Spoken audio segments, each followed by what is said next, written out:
Yo, yo, yo, yo, yo. What's good? What's good? What's good, family? War Report in the building once again. I'm your host, Main Cam. No, let me fix that.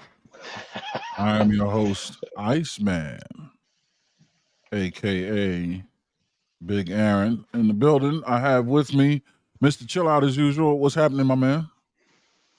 Same old, trying to keep life with the good flow. I can dig it. I can dig it. Tonight is going to be kind of the usual flow that we do on Tuesdays. We didn't do that, but we'll do it tonight. Um, Kind of a continuation of that conversation. Tonight's topic will be: do women make good friends? We had kind of minded out on this might be risky, but I figure I wanted to get some perspectives of people that don't typically hang out in these YouTube streets. You know what I mean? Get a more real, natural, organic perspective from real From life the people, from the real streets here to from the the real real streets. streets, the real concrete jungle. Yeah, man. So one of the people, one of the perspectives I respect and cherish the most, of course, is the First Lady of the War Report, Mrs. Joelle Wormley. How are you, my dear? I am well. How are you? Double Well, salute, double salute, oh, the first lady, Joelle. Huh? I said double salute for the first lady, Joelle. Double salute. Thank you, thank you. How you doing, Mr. Chill? Uh, Working hard as usual. Okay. Pushing the brand, manufacturing, staying busy. And if not, then Denise has me busy. So definitely just busy, busy. As she should.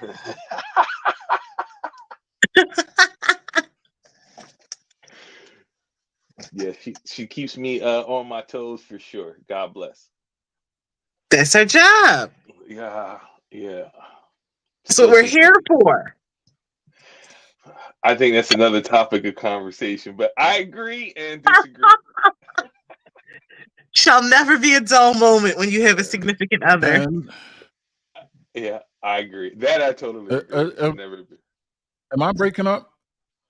No, No. I am. no. No. Am I? Now Now we we can. can't hear you. Yeah.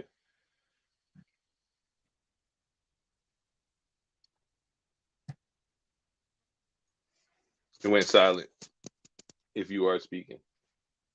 Can y'all?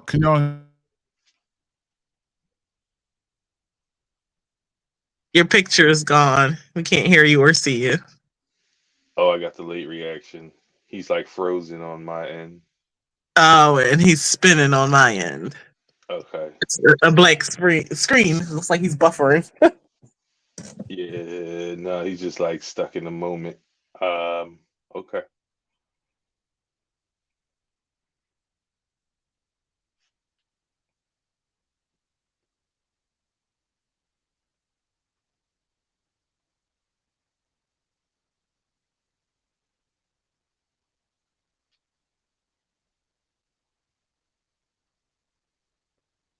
Sorry, he's working out his technical difficulties. Okay. Never a dull moment. Here on the War Report. Never a dull moment. Right? And I'm here trying to make sure these kids are eating dinner. Say, get it together, y'all. Right? How have you been since let's not have no dead air going on here? I've been okay. Okay. Okay. You know, Sounds really back in reassuring. back in the office 5 days a week. uh, Uh, I get it. I get it. yeah, that part. Working with all those amazing people that you work with from day in All and the day out. amazing individuals, and we have a COVID outbreak now. So, all the amazing individuals who now have COVID. Mm. And the health department, Mm. um, they the CDC, you can come to work with active COVID. There is no quarantine anymore. Oh, so let's just spread that around. Yeah, So this is yeah, the gift that keeps on giving. Let's give it to yeah, everyone. let's just spread that around. Yeah. Get that going again in the air. You get the vid, you get the vid, you get the vid. Like Oprah. Yeah, yeah, yeah. That's what I signed up for. Yep. Pretty much. Sounds fun. Mm. Big fun. Sounds fun. Big fun. Big fun. So that's Other my than life right now. other than that Say group of shenanigans going on, that again, Will. I said other than that group of shenanigans going on, uh, sounds like you've been having a great time. I don't know if I classify it as a great time. A time is being had. I don't know how great it is, but Time nonetheless, I think is what we're time gonna nonetheless. say. Nonetheless, doing Nonetheless. all the things that I can do from home in the office with folks. But With that's what COVID it to help is. you to to help With COVID to help lurking behind influence the every whole door. situation. COVID's the motivator. Let's get it. Let's go. Let's go. Lurking behind every door. Every door and handle and doorknob is just a little bit of COVID waiting for you. Just a little Uh, seasoning. just a little. It's good that we can kind of like poke at this a little bit because it was very serious a few years ago. But I guess life has its ups and downs, and some situations are best made when made a little bit lighter. I would agree to that. Just Exactly. just laugh a little more. Exactly. Oh, hold on. Someone's calling me. Hold on. Oh, no problem. All right, y'all. So we're waiting for the Iceman, aka Big Aaron. He's working out some technical difficulties. Hope all is well out there in the YouTube streets. Hope everyone is up and up, staying warm if you're in the cold and cool if you're in the heat. Keep your feet planted to the ground and your eyes on the prize. Oh, what up? I see you. I'm solo in the show. What up? What up, son? When Aaron comes back, man, you can maybe hit the link. Join the show.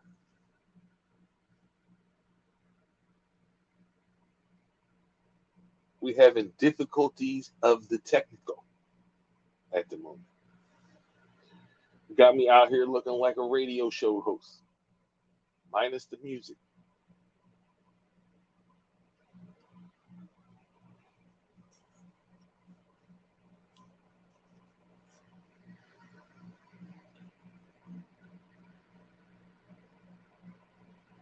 Hope you're doing good.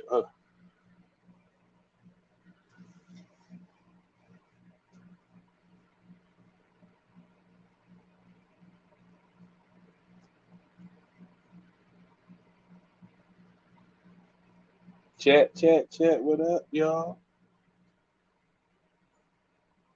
Talk to me nice, y'all. Hey. Hey. Oh, I Mic see. check, mic check, mic check. There we go. All right. I don't know what the hell. StreamYard has been tripping this week. But without further ado, let us welcome our next guest to the stage. Mrs. Wormley, would you like to do the honors of introducing um, the next panelist to the War Report?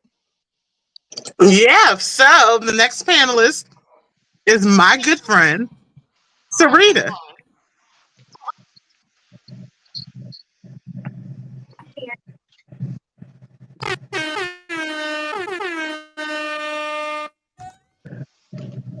Is she there? Can you hear She me? was. Can you hear me? Now we Yes, can. ma'am. Hey, girl. Hey, hi everyone. Thanks for having me. Thank you. Thank you. Hello, hello, hello, hello, hello. I'm excited to get into this good topic tonight. So, can everybody? Yeah, it's a crazy topic, man. It's funny that you two are good friends, willing to broach this topic. I appreciate the courage. This is going to be interesting. So, here, Not the courage. How did let this me topic even make come sure about? StreamYard doesn't do. Hey, when you get a chance, my son's in the chat. Send the link. I told him to, if he's watching, get get the young gentleman's perspective if you like to join, Oh, if you want. Aaron's going to give us to answer your Oh question. no, Aaron's going to give us the yeah, no. Here backstory. comes the link right now.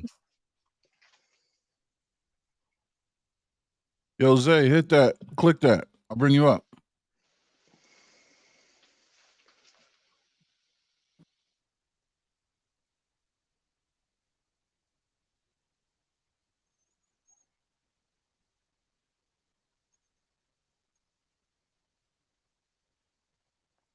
Zay, if you see that link, click Don't it, be and I will.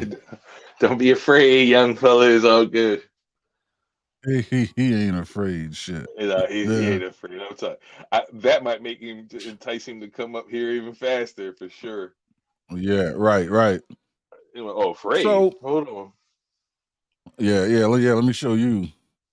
Um, So to answer the question, the top. What are you gonna say, Joe? no, I'm was going to reiterate what you're about to go into anyway. So go ahead. My fault. Matter of fact, watch this Oh here. yeah. So well, did you see the show? Yeah. So last night at This Might Be Risky, we did a show called Women Are Terrible Friends. oh, And let me see if I can get to um what I'm trying to do is find a spot that really can kind of solidify what was said. Um it was a 4-hour show. A lot of interesting points were brought out. Um hang on, let me see if I could. All right, here we go. Let me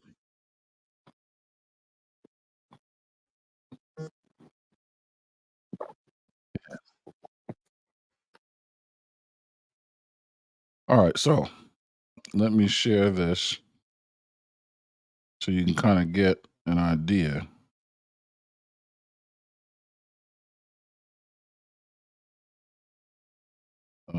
Share screen. They need to make this more user friendly. All right. It's just too much drama. That makes sense. Okay. That makes sense. Aaron, what's popping, man? You've been quiet. Well, I think we have our answer. Starting with Lucky. So women accumulate friends because of what these friends can do for them. Damn. Starting there. The loyalty is low. All it takes is one trip to break up a friendship. Jesus. They will backdoor you. They can backdoor you. They do backdoor you. I don't know if that's a pause moment, but let's continue. Yeah. Moving right along with that light lady die. If you advance in life, they probably will be jealous of that. It's either they're jealous of it or the one that's advanced is putting on airs, so to speak. But I haven't heard anything about one being genuinely happy for the other, and and the one person being humble about, I appreciate it. I'm just comparing what they said to how men get down. Everything that was said, I haven't heard anything that said that sounded to me like an ideal friend. I didn't hear one thing where women said, women do this for friends. Women have friends because of these benefits paid to them, but women are good friends because they're good for this. I've heard men being useful, changing tires, eating ass, side of the road, social shit. You know what I mean? But I haven't heard one benefit yet that women provide men or women from the men or the women, other than jealousy, use, abuse, uncertainty, disloyalty, just sheer abject misery. I'm surprised. I'm disappointed, a little bit saddened and disheartened. But it is what it is. If that's where we're at with it, holy shit. So that was kind of like that was a summary of what. Well, you know what? I'll tell you what. Maybe I stopped prematurely. But let's go a little bit further. This was a hilarious show. It's hard. I don't. Just to be fair, I don't think we were asked any dynamic questions. We just kind of went along. But I concur. I agree. If y'all didn't have titties, that's all I gotta say. Y'all didn't have titties. Hey, Hemp, I'm sorry. I changed my answer. Women are terrible friends. They're just Damn, that was all. that. That's all it took. Women, welcome to my side of the argument. The women will be a tiptoe hoe just to make her friend jealous, whereas at least men will be like, if you done with her, hey man, you know, she was trying to throw it at me, man. What's up with you? You mind if I, you know, so to speak? Nah, man, that really meant something to me. All right, hands off for it. No, you got it. Matter of fact, pound it into the, you know what I mean? Hit it with the jumper cables, bro. You know what I mean? Like, but women just, oh, you not with him? Yeah, he wasn't good for you, no way. But meanwhile, guess That's where you like at, that. Aaron. We'll ask the question.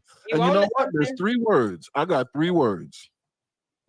Bros before hoes. The one thing I've learned tonight, the sisterhood is very topical. It is the first and second layer of the skin. The brotherhood is very subdermal. It is deep.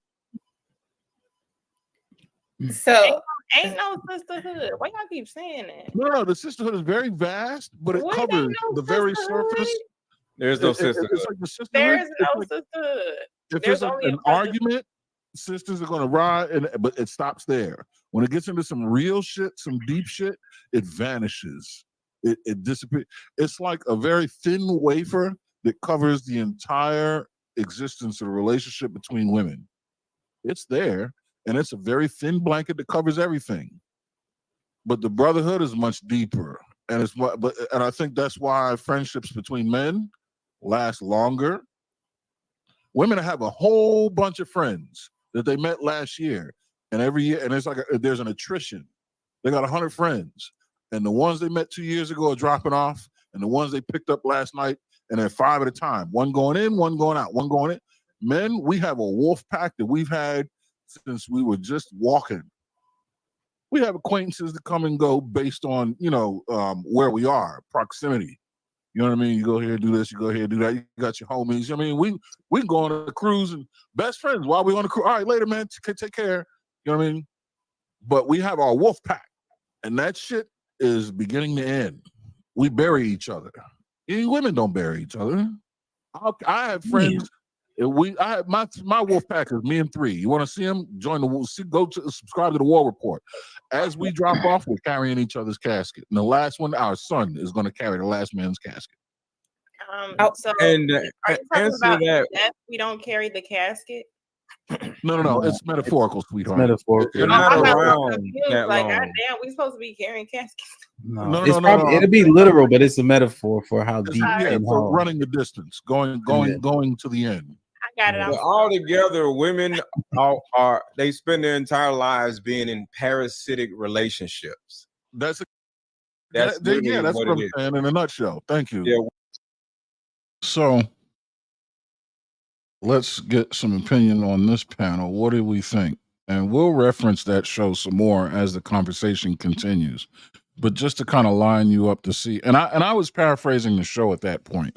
The ladies, I just sat back and listened to the ladies' input, and that's kind of what I deduced from them saying.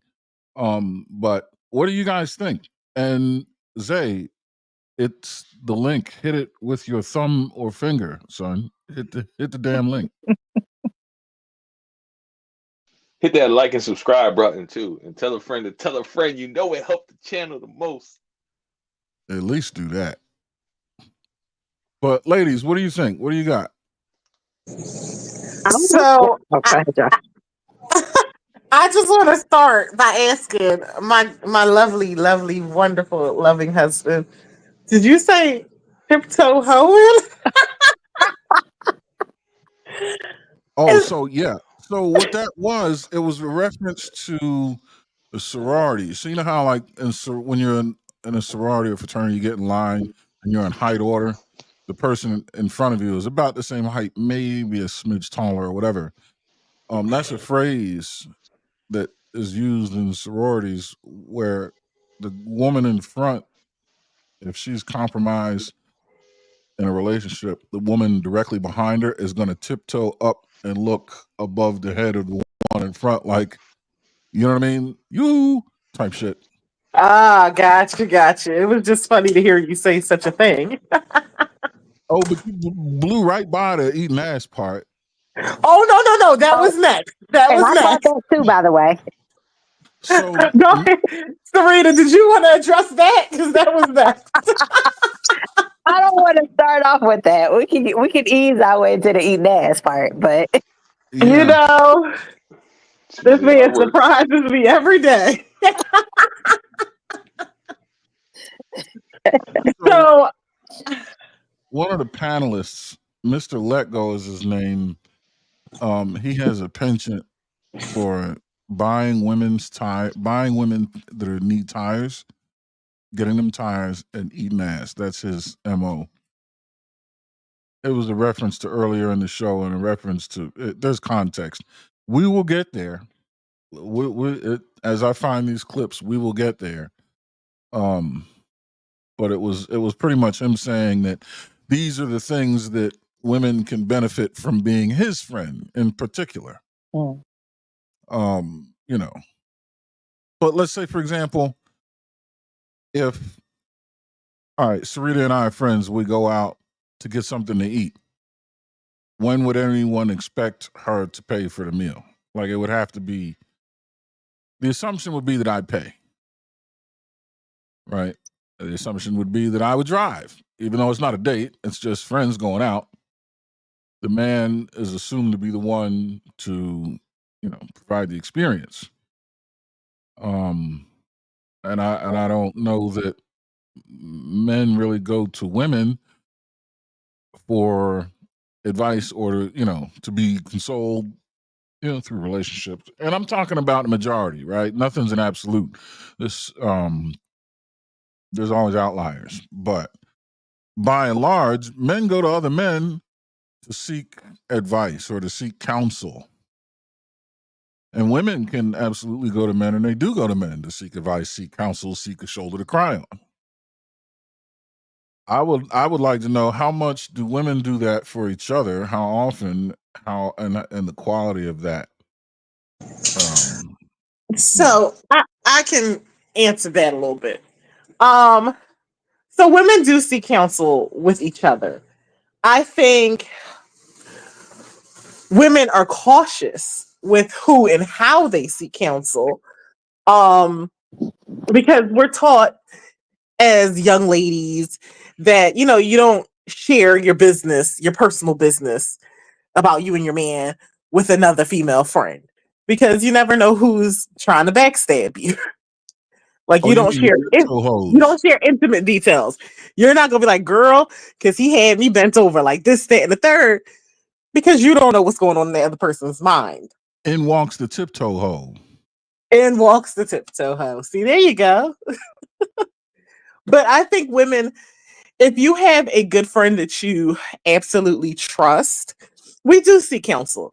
You know who's going to steer you right and who's going to steer you wrong.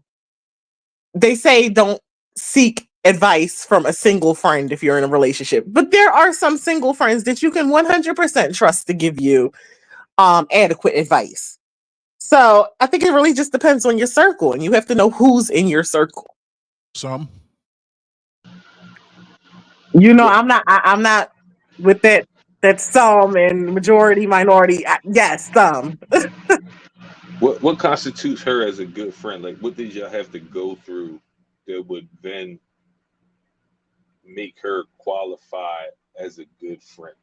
So I think when you say go through, the fact that we haven't gone through is what makes me a good friend. Like we haven't fallen out.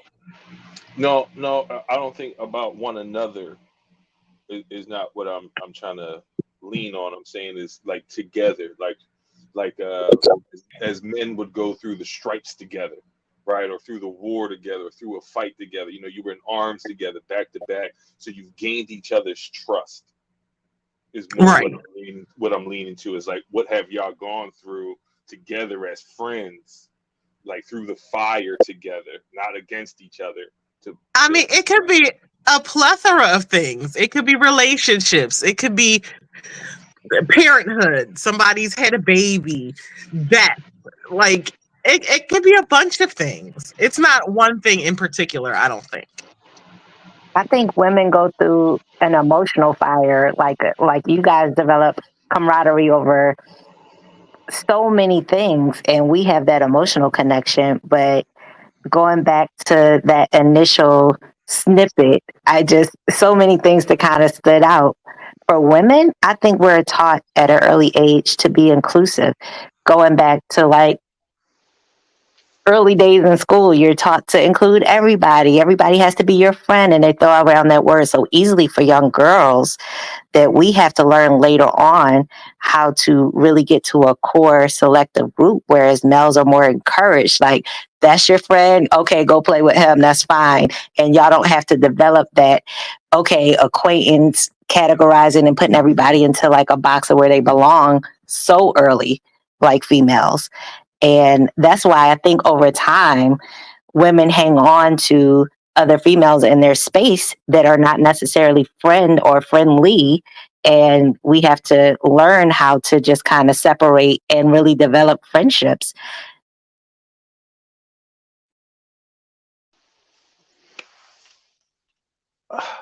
Oh no. I have so many questions, and I don't know where to start. At the beginning. Yeah, I was about to say that at the beginning. I'm sorry, I'm in and out. I'm making hot chocolate for my daughter. I got a roller coaster of thought. So at the beginning, Yeah. it's like kind of crazy. So you say as young as starting off and putting things in the box, right? And I agree, everyone is not your friend, but as women and then becoming older, not girls anymore, as women, how do you create that circle and a bond amongst women? I mean, as men, like you said, we do it many different ways, and every man doesn't qualify to be a good friend. He could be a POS, piece of, Yeah. right? So as women, how do y'all go through and mine that out? What qualifies her as the things through time, whatever the case may be? What do you? And I agree with you with the emotional part, and but what else would qualify her to be considered one of those women that you would go to for counsel and really make her a good friend? Now, before you answer, my first initial thought was good people, genuine people, not male or female, just people make good friends, and crappy people make crappy friends. But let's get a little deeper. For me, as I got older, I tell Joel this all the time. I don't make friends over time. If you're my friend, you're my friend. We're rocking to the end, and I don't get a new core friend group. That's it. Once they start dying out or whatever, that's it. Those are my core friends. But we've been through things together. We've connected over shared experience, values.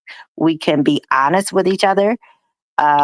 to a degree that it doesn't impact our friendship negatively. It's a growth thing. We grow together. And if I see that maturity, and if you can't accept or take, like, not even criticism, just advice and just being honest, then you're not a person that I can really go to another level in friendship with.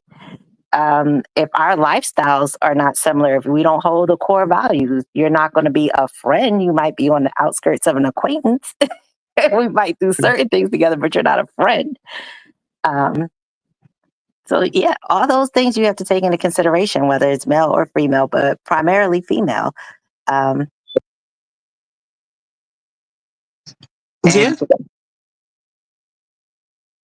Joe and I have been friends for years.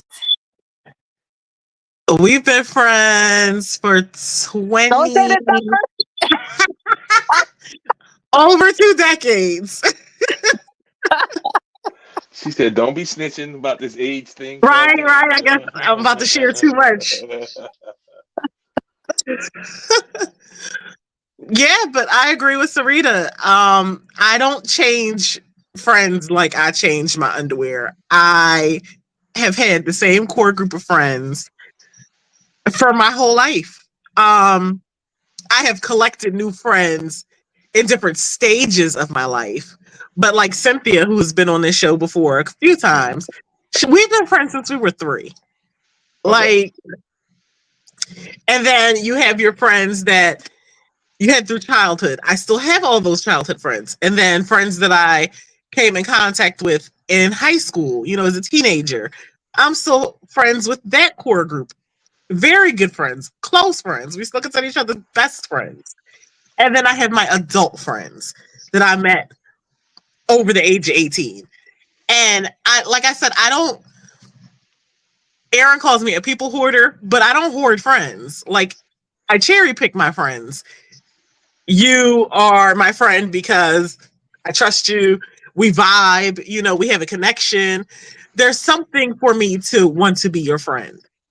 You can't just strike up a conversation with me and I'm like, oh, we're besties now. No, it doesn't work that way. So there has to really be something in you for me to consider you a friend and then carry you along my life with me, So. And for me, my friends, because they're such a core to me, they're part of my family. Like, my family knows them and wants the best for them and encourages them. And it's like, my mom, my whole, like, all the craziness that comes with me, not just me as an individual, but you're a part of my family. And I think that's important because you can't bring everybody into your family space. No. Are y'all always cautious of the tiptoe hoe?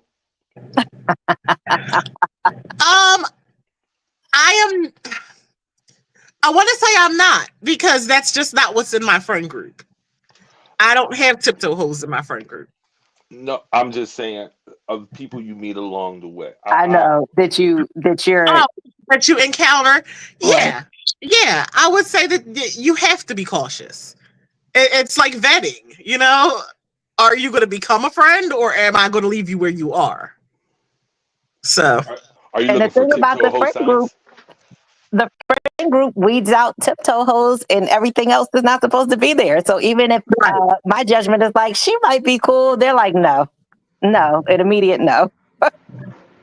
And believe it or not, my friend group, everyone knows everyone. Mm-hmm. Like, Sarita knows Cynthia. And, everybody else along the way. Like, everyone is intertwined somehow. If they were to see each other at my house on a holiday, it's hugs. Hey, girl, how are you? It's nobody standoffish. It's not like, oh, that's my best friend. It's nothing like that. Okay, so alluding back to the conversation where we were saying that the sisterhood is thin, right? My belief is, and just viewing this and hearing y'all is, and maybe we can clarify, is the sisterhood cliquey? No, it's not cliquey because we're inclusive with well, at least in my friend group. Like, everybody can get along and there's no separation of Okay, well, Right. that friend on Tuesday can't be around this friend. No, all right. Right. So let me clarify this a little bit more. Y'all got a core group of friends, and all your friends know one another, right? And if say it's 30 of y'all, right, that are all cool. That's one big group of clique friends. Does the sisterhood end when someone else new comes apart, right? No. And then When okay, someone new comes into the group, yeah, when someone new comes into the group, are they Well, like if that was the vetted out? case, no, because if that was the case, then my sisterhood would have ended when Sarita came into the group. I've made friends after her, Okay. so it's not like no new friends. Like if she was to come to my house and bring a friend with her, that's not my friend. I may have never met this person, but I'm going to treat this person like I've known her all my life. I may never see her again, but it's not cliquish to where I'm like, oh no, you can't bring her. All right. So let me dig into this a little deeper so that maybe we could get like I hear what you're saying. If it's invitation, if you vouch for her, then I'm going to treat her as such. Right, Mhm. right. But I'm Right. saying in I know we don't do the majority and minority, right? But let's just say in the vast overall, if you don't know these people, they don't get the same extension as the sisterhood as those that are your core 30 group. Is that safe to say? absolutely. 130 is a bit excessive, but your core group, not everybody is in like that core. That's it. That's for me, that's a lock. Yeah. Everybody else is an extension, like friendly acquaintance. You're in another category, but that core group, that's it.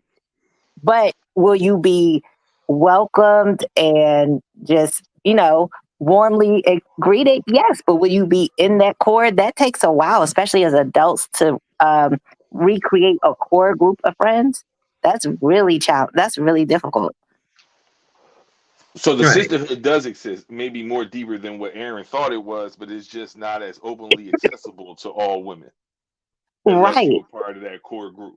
So Unless you're part of that core group. And it's really small. When you think of, when I think of most women, their core group is not big. You might see them in the pack. You might see them Right. with 10, 16 girls, but their core is very small. When you ask Right. them, when you get them and ask them how many friends do you have, it's 3, 4, maybe 5. I'm talking about core. okay. Right. Yeah, I think my core is no greater than 6. Okay, 30 was excessive. I was just making 30 Yeah. sure. was way excessive. Yeah. If you're calling 30 people your friends, I'm looking at you like, Yeah. okay. If we talking about my wolf pack, no, there's 3 of us. If we're talking about friends I've known for a really long time, who are friends, like I can call them and they have my back in any which way, shape, or form. Yeah, I'm probably looking around 30. Talking about my whole life, and we're not gonna give up my age, but my whole life. Yeah, I think I got like a good from different groups of people I met, and we've been through different things together. Who we show that we can trust one another. I'm probably like around 30, but that's not my everyday. I'm calling them as much as I'm calling like Aaron and talking to him, even about issues in life. Like that's a small group. It's less than a Right. handful for sure. So when with the term sisterhood, just to provide clarity, like especially in this YouTube arena, the sisterhood kind of seems like there's this unspoken allegiance that women have towards one another. So let's say the conversation takes a turn into the realm of romantic relationships, and let's Mhm. say we're analyzing um, the oh, you know what? This person should come define the sisterhood.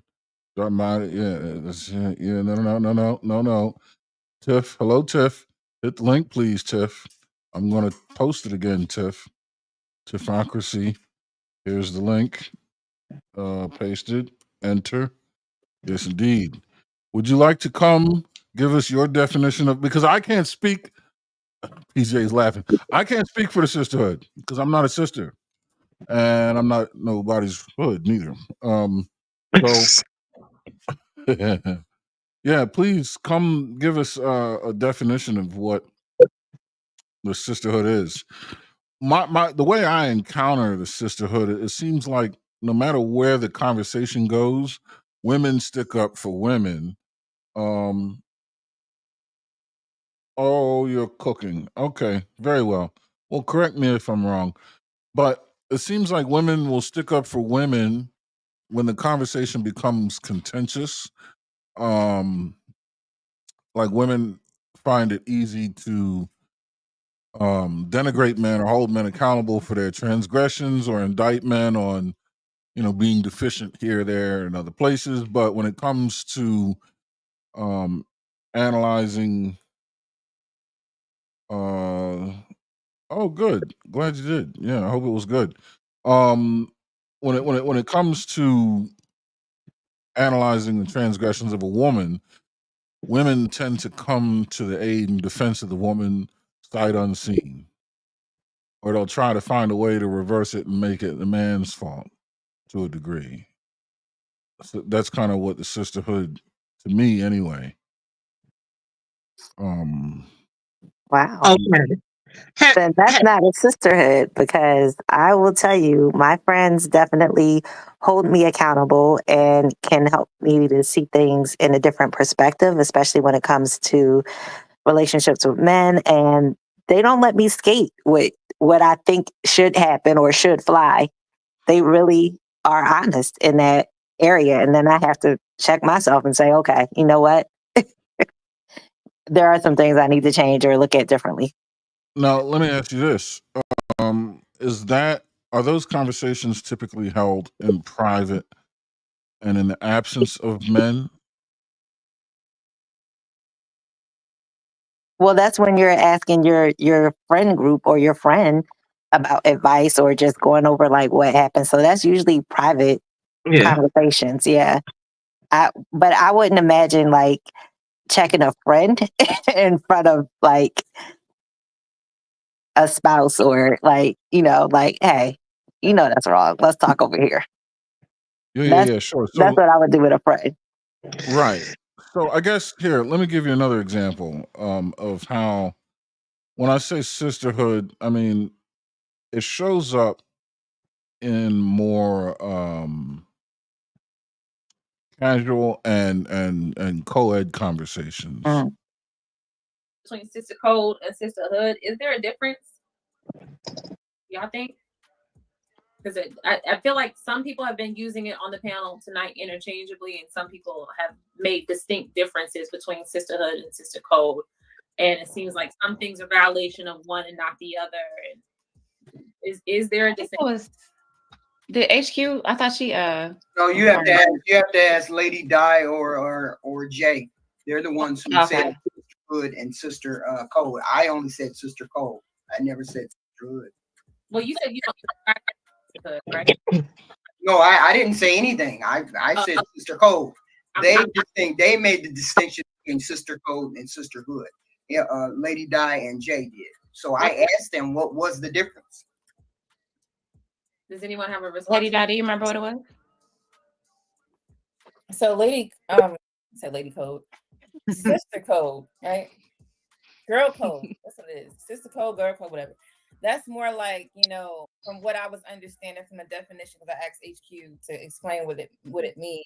It just sounds like, you kind of defend anybody that's gender specific to a female.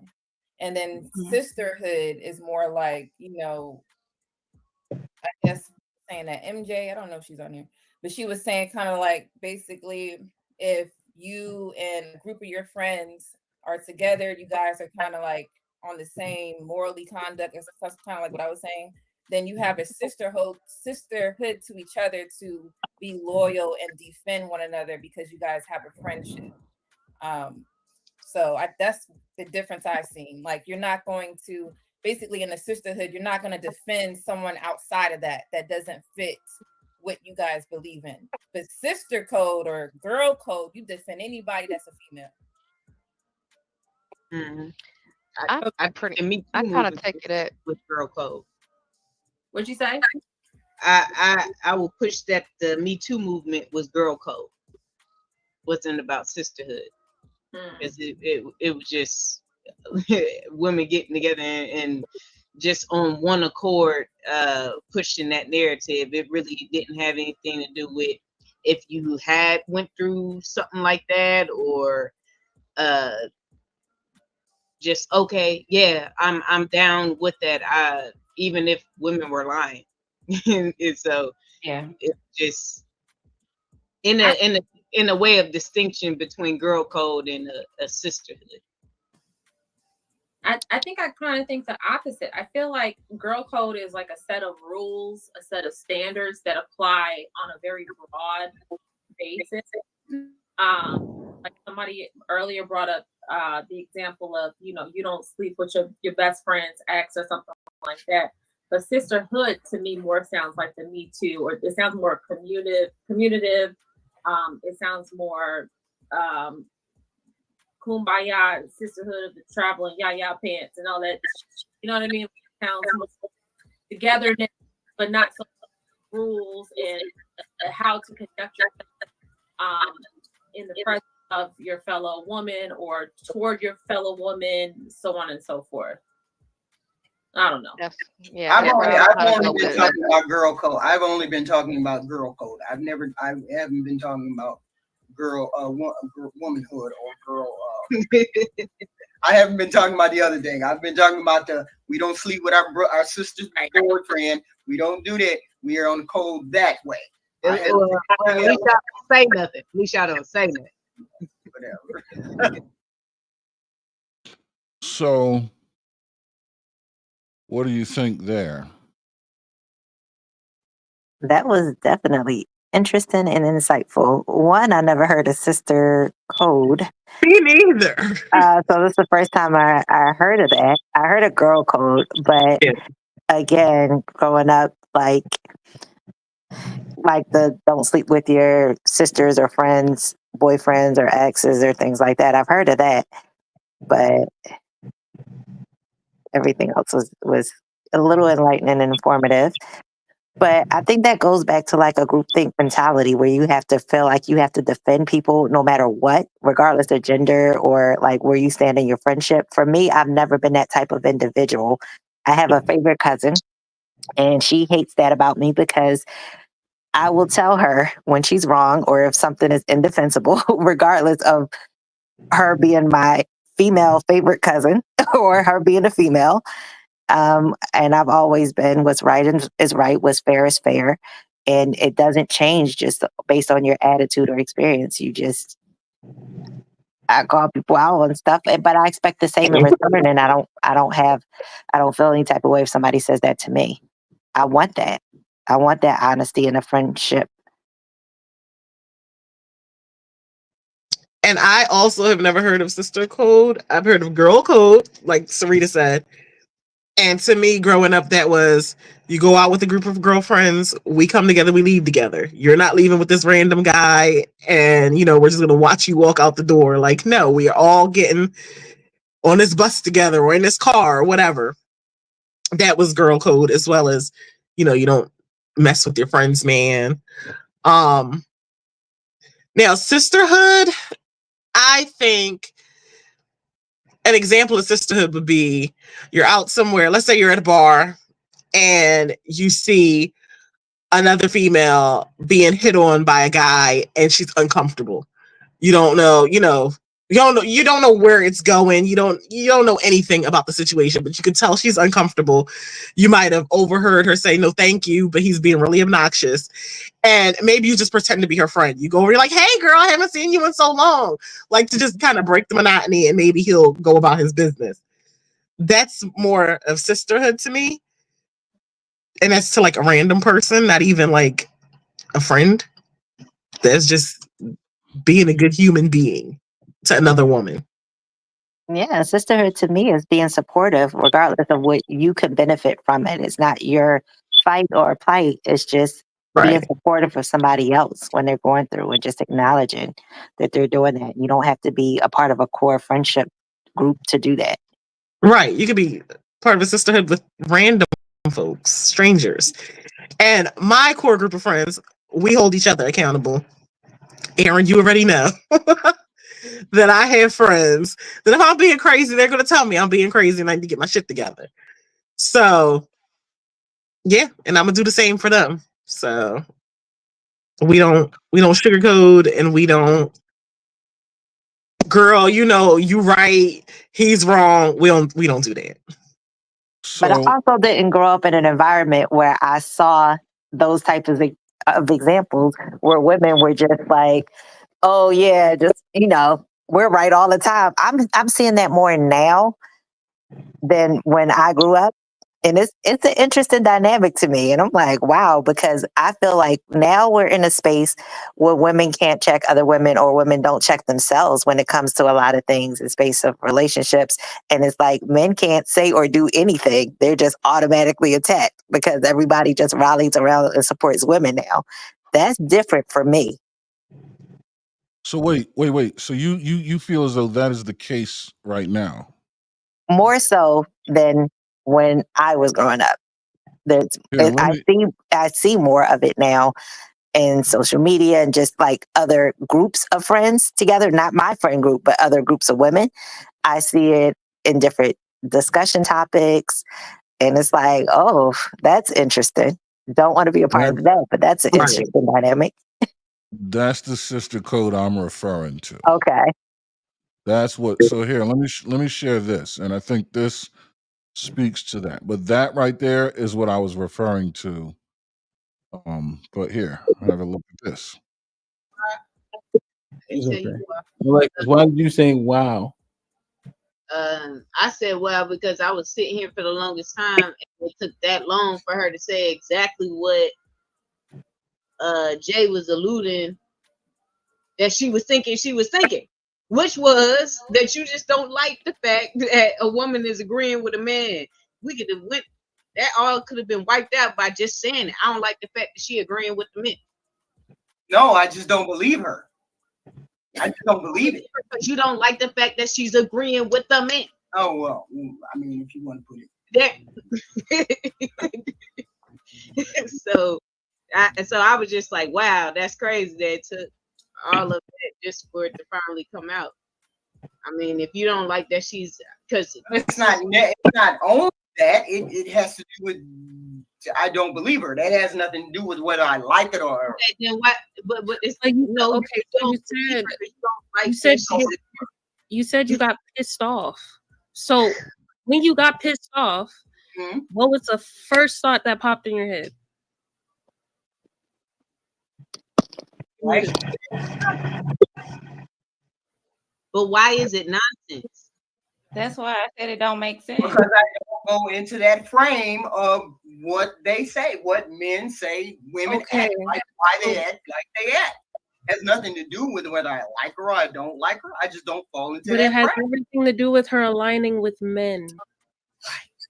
Okay. And you don't like that. That's the part that Sis and Lauren heard. That's the part that made them be like, what the hell? So she gave an answer. But the answer was just simply because it was a woman aligning with the men's talking points. Which is like, God damn, that seems highly problematic. What if the talking point is accurate? And then hold on, Sis. And then before that, I asked HQ, how does she get to qualify men having tendencies about something if only women can define what's good or right for women?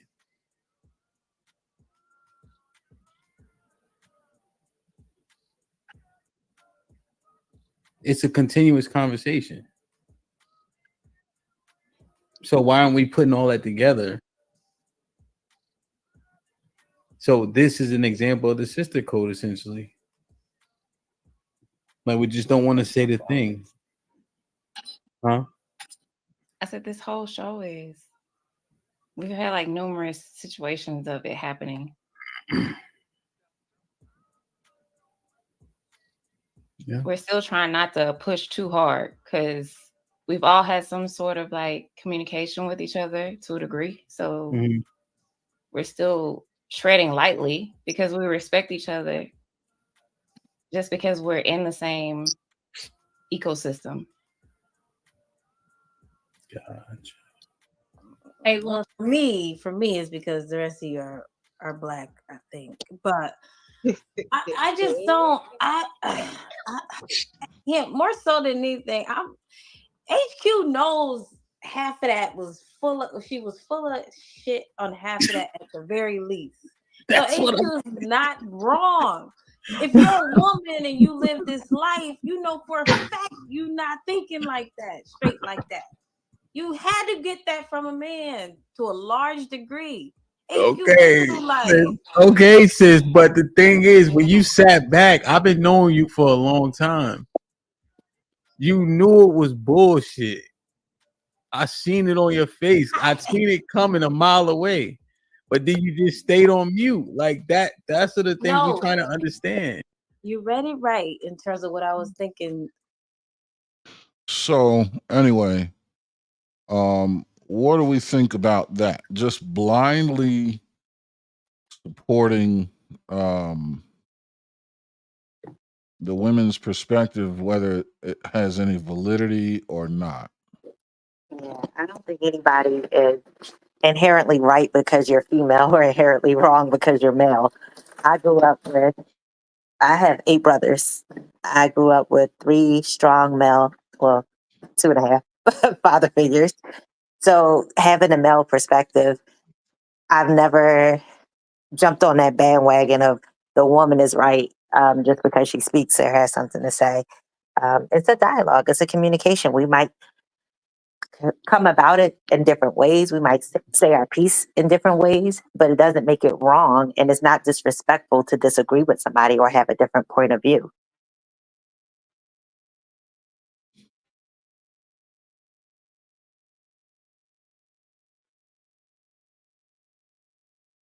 Just my humble opinion.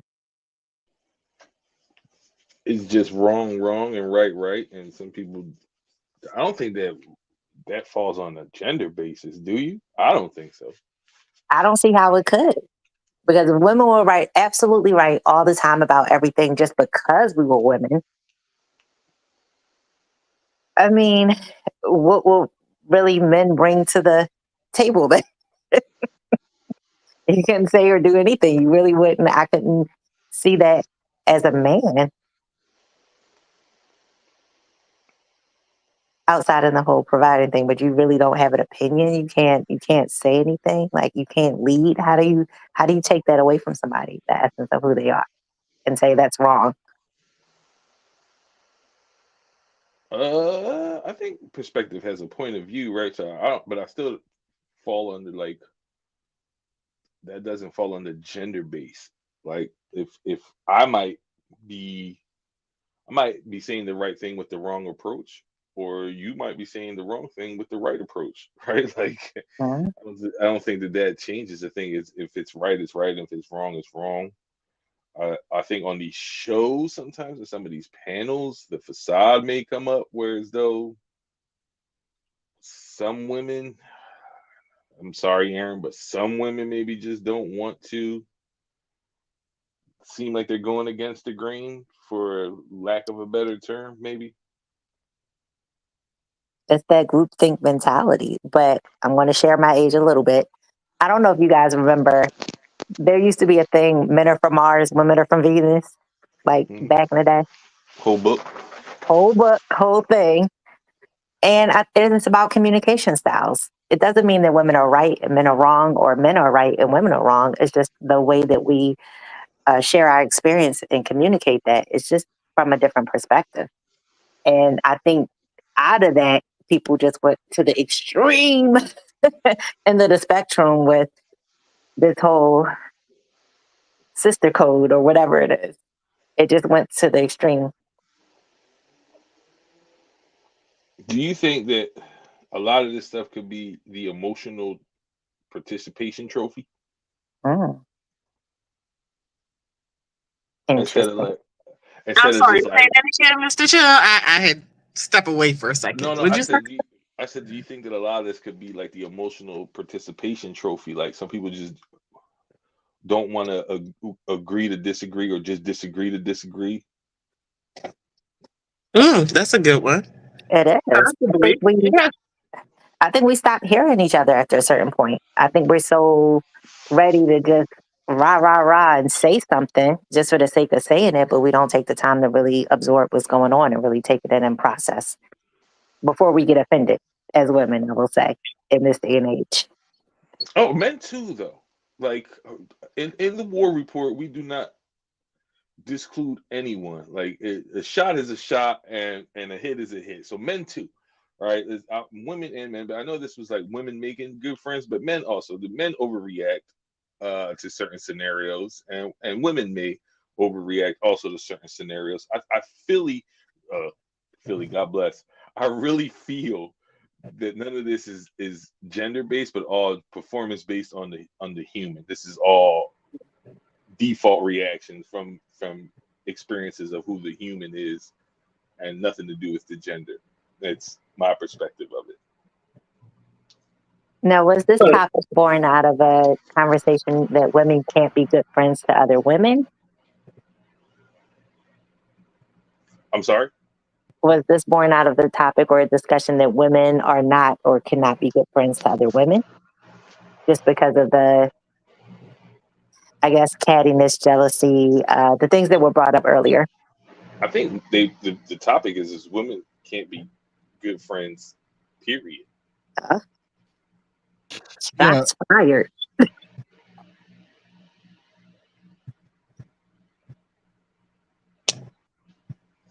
Well, the original title of the show was "Women Make Terrible Friends," right? And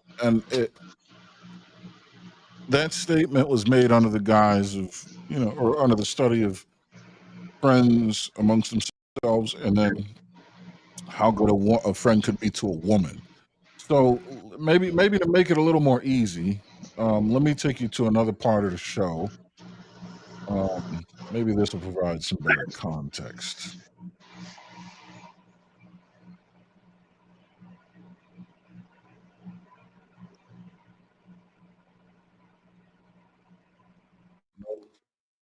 Hold on.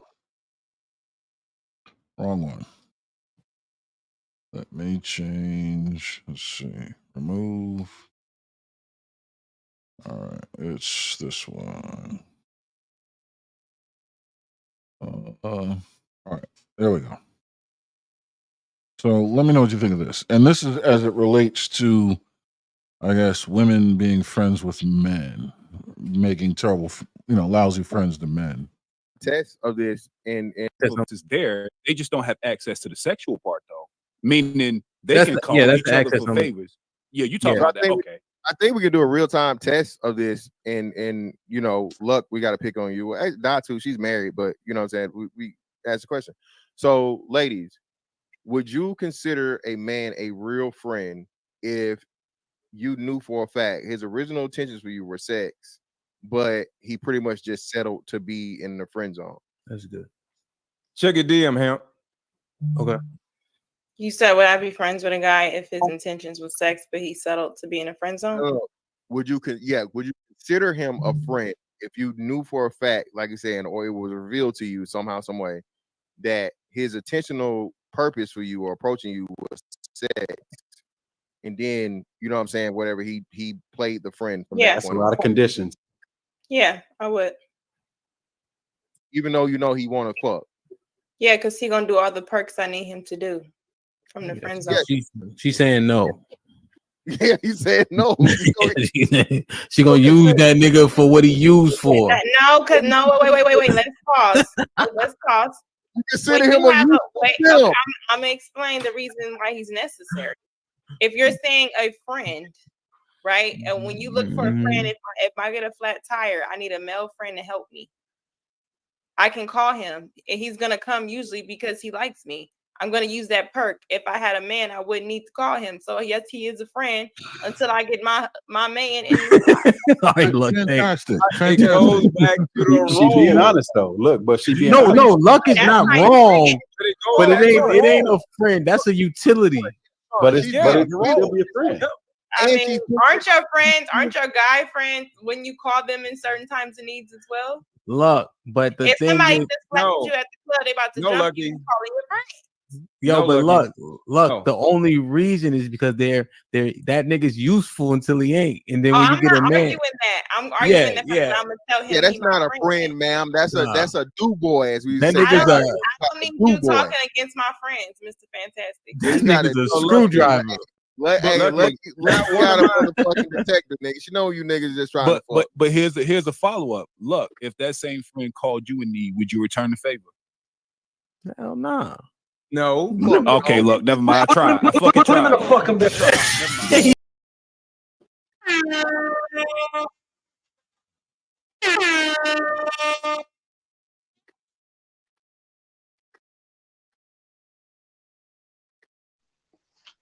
So, Wow.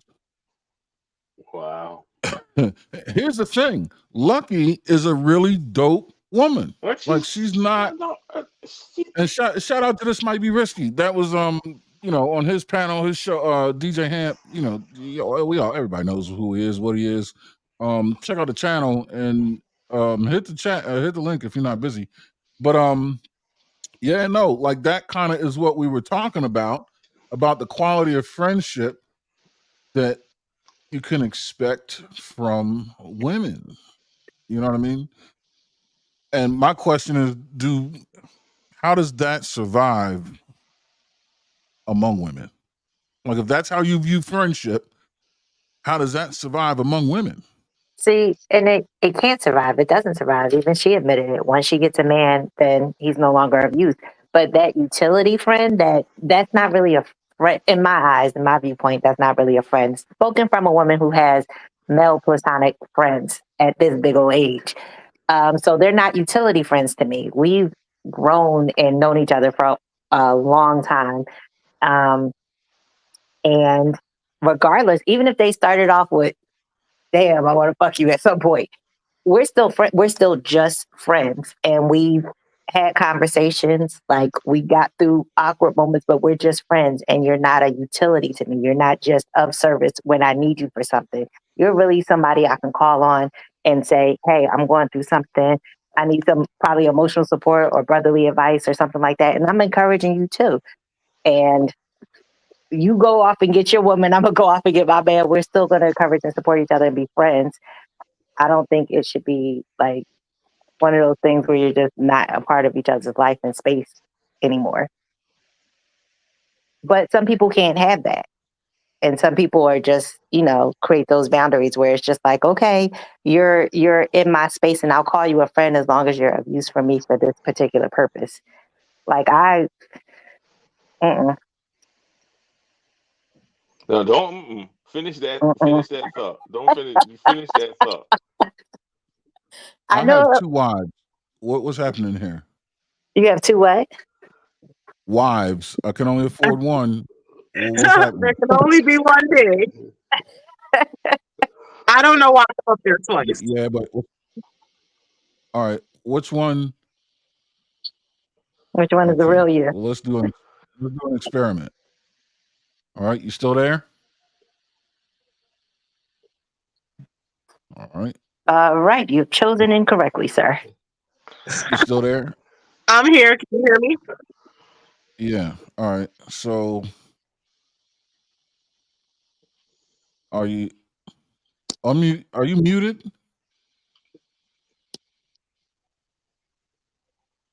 Okay. Are you muted? I am not. All right. That's the one to get rid of. Okay. Great. Rita, don't. You're not segueing away from this. Yeah. My bad. I didn't mean to let her off the hook. I almost forgot my train of thought there. Yeah. So, So go ahead. What was the question, Joe? No, she said I'm and I wanted to know what that So my original train of thought was there is a space for purposeful acquaintances. I think for anybody, right?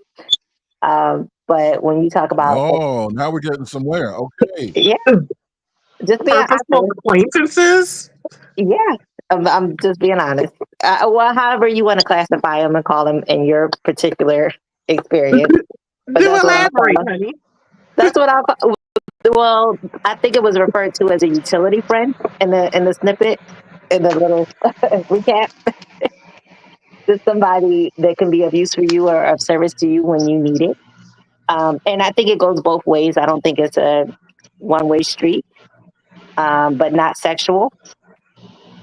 But then you have people who you do consider friends, and it's not just that utility person. I think people can be if they allow it, if they allow for that space, but it's an individual choice.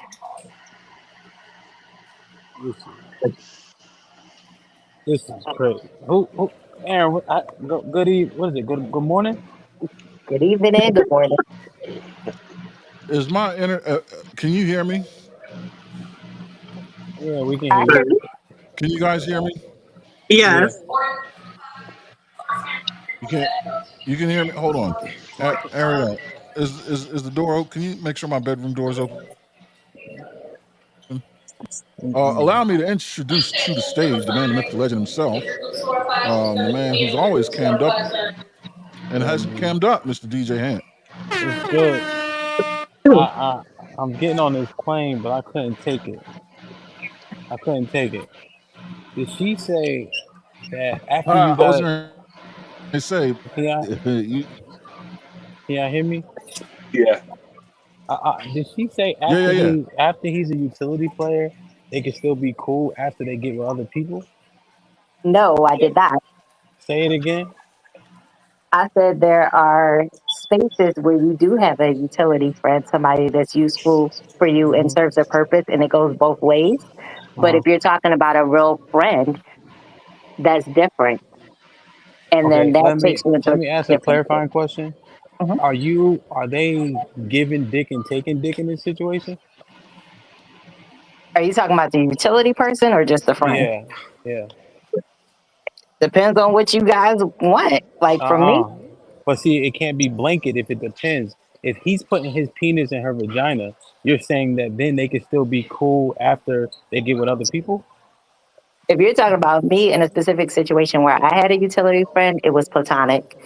But we were, and it was younger. I was in my early 20s. But I've learned that What does that either mean? you're Like, just does friends. that make a difference? Yeah, it does. Because as you mature and you grow, you know you don't use people just for the sake of just having availability and space. I have maintenance people. I have things to do that for. But if I want a friend, I want a friend.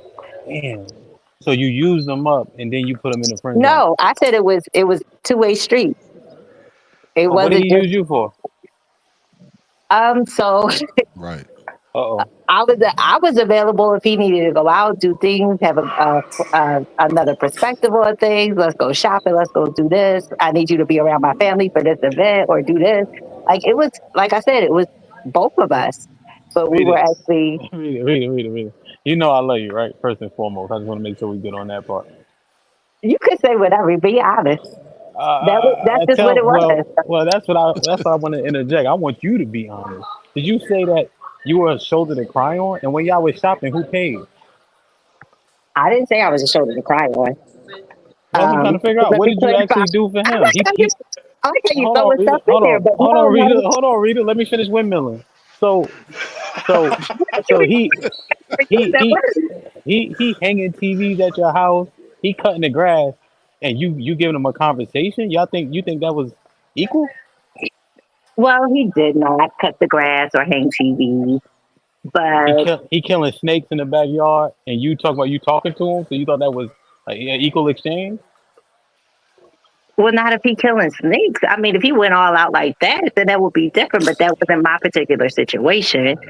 But he was useful in other ways, and I was useful in other ways, and it was Rita, more let me than ask you a competition. question.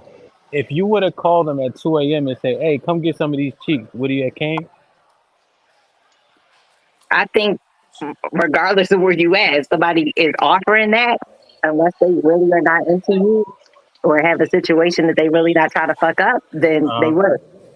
okay, I think you know what he was there for, but you use him as a utility, and then you put him in the friend zone once you had somebody to replace him. That's I not didn't nice. put him in a I didn't put him in a friend zone, and I said we mutually use each other.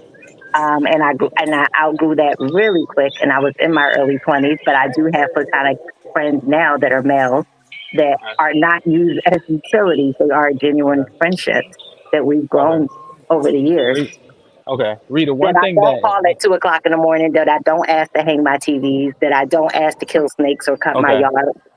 yeah, I think what I'm hearing though, Rita, if you're saying that you grew out of it, you're acknowledging that it was an issue. For that particular relationship, yeah, I think we were both really immature when it came to what that looked like for us. Mm-hmm. And I had to grow the fuck up. Yes. So I just want to ask him. So he'll save you for a burning building, and then you just He pick would up the not. phone when he call, and that's He would not. equal. He was not that. It was not that. I think there are situations where women will go above and beyond, like go beyond that mark and let people and go over and abuse Yeah. relationships with people. That situation was not that. It wasn't abusive in that way where I would let him just dive off of a cliff or do anything like that. It wasn't that reckless. But I did have to mature and understand like boundaries and what friendships was when it came to that. So you don't use niggas no more, is what you telling me. Where did you get a plethora of niggas from? I like how you can twist it and turn it. One situation to my goodness and my God. Okay. My bad. I'm embellishing. I apologize. Hey, You Aaron. could have been embellishing a whole lot because snakes and planes came into it. And I was like, God, I should have got more out of this. Thinking back on it now, I think I fucked up. I'm sorry. I didn't use it properly. Should have Hey, got more. Hey, Miss Warmly, man, Mr. Chill Out, Aaron in the building. What's popping, man? How are you? I love y'all. Yeah, I ain't seen Love you back. Joel since the damn in Philly. Damn. Yep. I'm around him. I'm around. Yeah, man. You know I'm sensitive. I know. Listen, I get on Mondays, but I'm at work. So I could just Okay. be in the chat. Hey, do it. Thank you, man.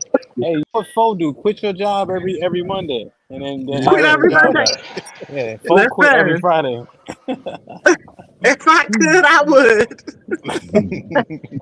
Hey man, I love you. I'm about to get on this damn plane. Hey Rita, good shit, man. I just seeing how. Travel safe, brother. I get it. Have a safe flight. Yeah, man. Hey Safe man, I love y'all. travels. Mr. Chill Love Out. you too, man. Mr. Chill Out. We got 3 weeks, bro. 3 weeks is up.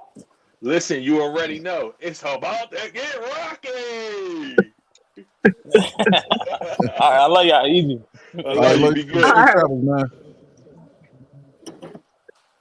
That was Mr. DJ Hamp in the building. He made me see. I had to rethink my 20s. I did it all wrong according to him. You did it wrong, Now, I girl. did it wrong. wait, now I got a question. If he's hanging TVs, is he getting a meal out this thing? He didn't hang the TV. Damn. I'm just, it's hypothetical. I know. I'm just playing with y'all. I'm just playing with y'all. If he hung the TV, yeah, he would get a meal. Tell him he can get a hot pocket. That, you doing manual labor. That's just that's just hospitality. That's just manners. God, you over here putting in manual labor. You can't even be fed. That's crazy. Yeah. I don't know, because I don't know how that utility friend thing works. Right. And I think that's the point. Like that's kind of where we were headed, right? Like when it comes to genuine friendship, now you see why I was saying men have a purpose. Eating ass, changing tires. Can you stop? But you guys also know when something isn't beneficial for you, if it's not mutual. You guys are aware of things like that, and you have a decision to make as well. It's not just on the woman. Oh, she's just using me, and you're just letting yourself be used.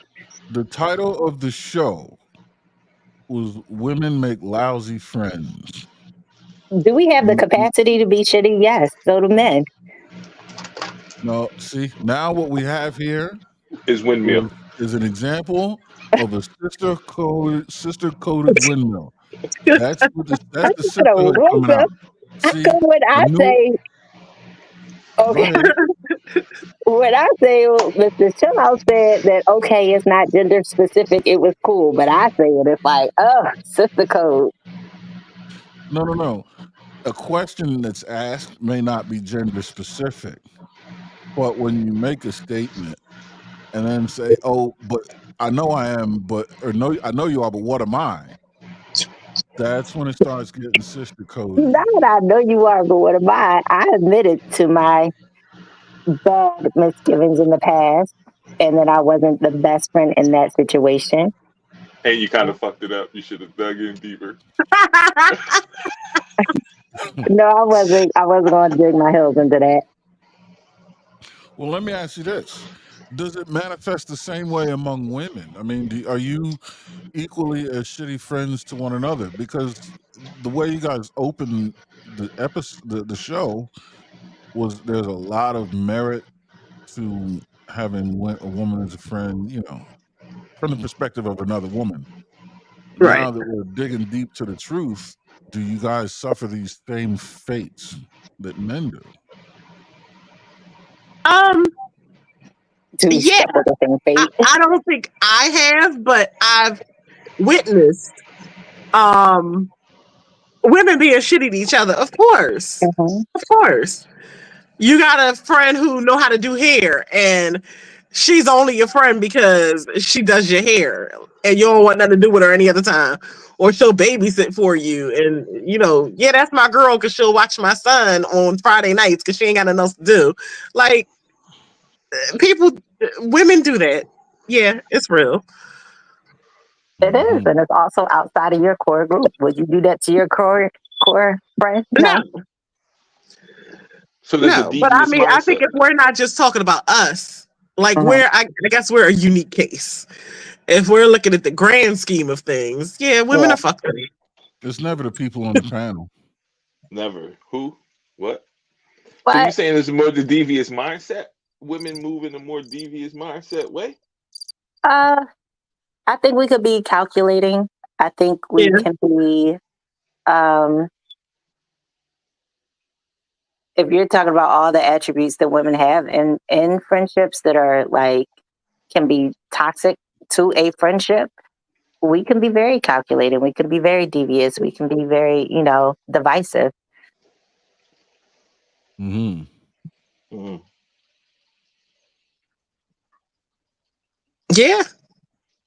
All of it. We put a little silence in the room, like honesty. Honesty, anyone? So I mean, now I'm this is what I'm trying to. Yeah. Have a safe flight, brother. Appreciate you coming up, man, for sure. So Safe now, travel, Pam. yeah, man, indeed. So now, what I'm trying to get to the bottom is at this point, women in the sisterhood, the sister code, where they defend one another. You have that on one hand, but then you have women being lousy friends on the other hand. What are you defending exactly? Are you talking about when women are defending each other just because, or regardless of if they're right or wrong? Yes. I think in those instances, I think it's a misguided like compassion for somebody else. Like you want to be on the same team. You want to, you don't want to see somebody be brought down or get their feelings hurt. And I think women have that collectively. We don't want to hurt somebody's feelings. We don't want to see somebody else's feelings get hurt. That internal thing. And so we have to jump on the bandwagon or feel the need to jump on the bandwagon. We have another guest on the stage, ladies and gentlemen. The voice of Venus is in the building. Thanks for coming up. Hello. Hi, Aaron. Hi, everybody. Sorry, can't see your names. Hi. Hi. Hi. So, I'm what's just gonna your take show on this? Aaron some love real quick.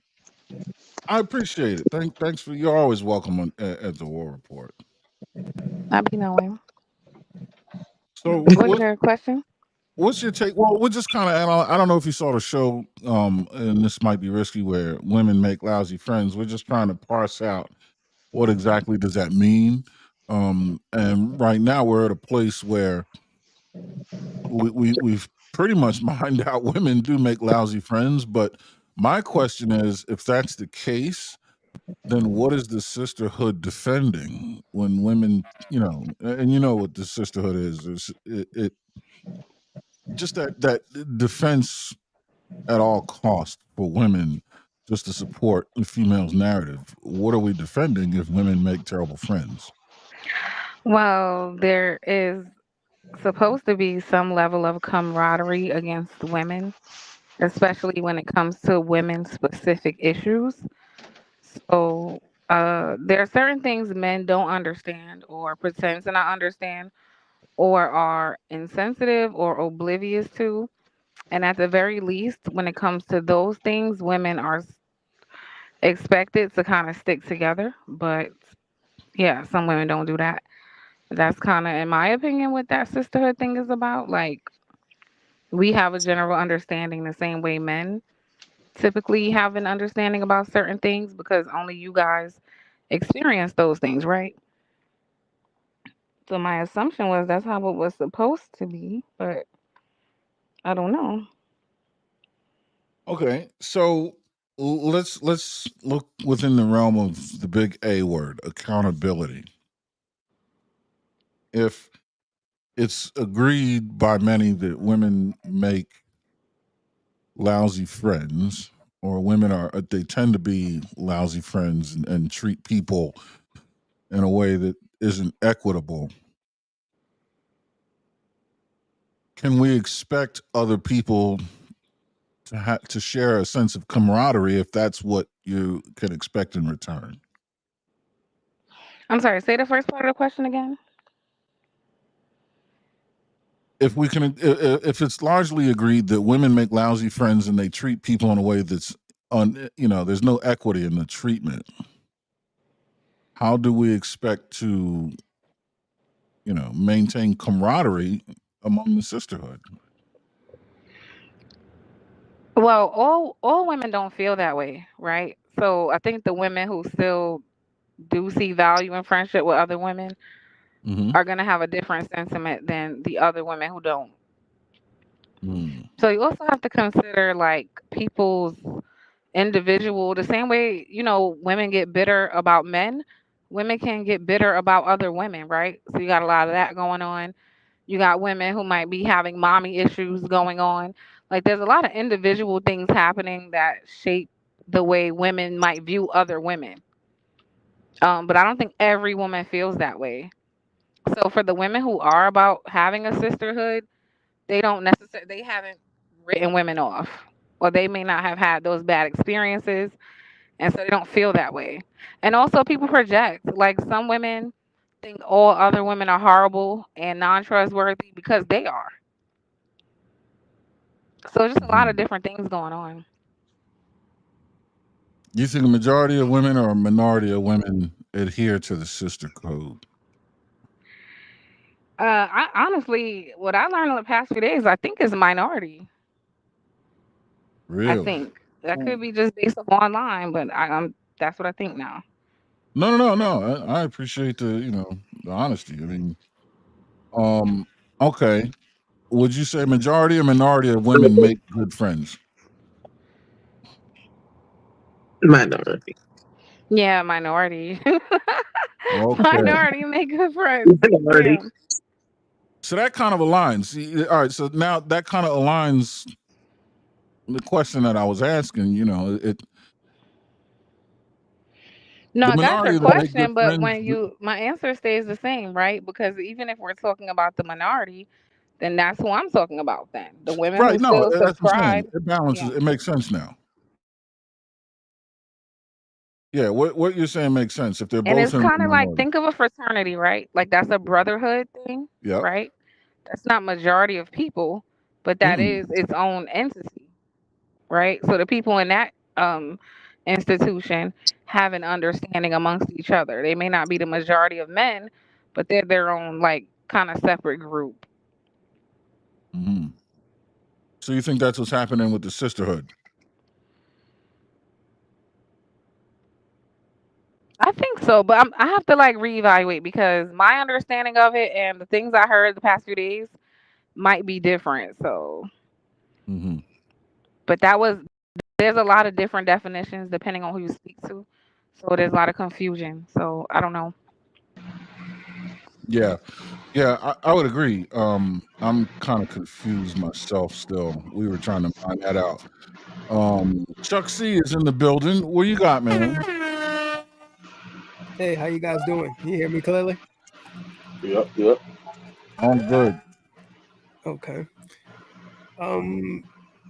Well, being a little brother to two older sisters, the sisterhood is complicated because with siblings themselves, they already have a tension between them, and then on top of it, when they have their own friend groups, you can see the tensions between that itself.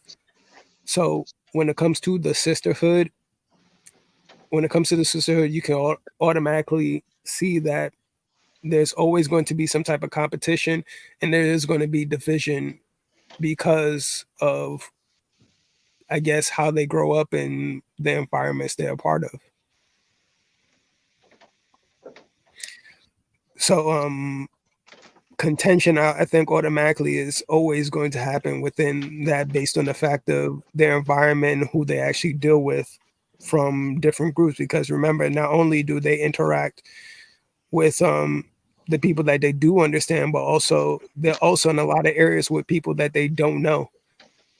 Because when it comes to men, it's we travel from different groups so we can actually get businesses done, or just to be able to say that, hey, we touch that market so we can get into spaces. And when we bring a significant other, they have to just flow and mingle with people that they have no clue who they are. So, I mean, don't men grow up with the same kind of environmental risks? The difference between us and them is that we try to find characteristics that draw us together. So we look for, so for example, before you guys knew me itself, the characteristic that drew me to actually come to the channel, which is Aaron, is trustworthiness. I can see from how Aaron talked about things on a panel that trustworthiness is something that he actually cared about. Then when I actually got here and I started listening to how he talks about Mr. Chill Out itself, you can see that loyalty was something of importance. So those things itself are important to me. And I say, hey, those are the things that I look for when I have with my friend group. So automatically we can automatically take that and make that connection. But also just think about it. I don't do anything with you guys besides this platform itself. We share thoughts on this platform. But in the same sense, we come here for a common goal to share the proper thoughts itself. So when it comes to women itself, they might jump into something, and let's say that I brought somebody along and you'd be like, well, she's here, so I don't hold her to that standard. I don't think that she comes here to look for that loyalty or have a genuine inquiry. She's literally just here. It's what she gets out of it, something totally different. If she gets those things out of it, it'll be great. But if she doesn't, it's fine that she's around for the conversation. Got you. So, I mean, what it's starting to sound like is there's a missing layer of integrity or trustworthiness that's very baseline that men have that women just kind of don't naturally. So go ahead. You say, repeat that. I'm sorry. So what I'm hearing is it seems like there's a missing baseline level of integrity or trustworthiness, or at least the pursuit of trustworthiness that's missing among women that's present in men. But I was going to actually come to you and ask you how you felt about that. How important? Let's start here. How important is integrity and trustworthiness to you? That is very important to me. If I can't trust you, we can't be friends. We can't be acquaintances. I will actually disconnect and remove myself from people that I don't trust. How long has that been the case? As long as I've been alive, I don't like drama and I don't like liars. I don't like people I don't trust. To me, that's really important. Okay. And just having integrity. Like I said, I tell people what's right is right and what's fair is fair. And I've always been that way. So let me ask you this. Do you find it important to be trustworthy as you expect others to be? Yes. And you've always felt that way? Yes. So that begs the question, why use friends? And I mean, you've excelled beyond that now, right? Like I'm not holding you to that, but I'm saying in your former years, why use friends in a way that's utilitarian? Doesn't that kind of sort of betray your sense of trust? No, not when you're honest and upfront. And you, and again, younger, you don't know. Well, I didn't. I'll speak from my perspective only. I saw that relationship as really transactional because that around me, that's what was going on. And I thought that's what I was supposed to have. And it didn't feel good to me. Oh. And it was very short lived. Okay. But What I made was you change your very, mind?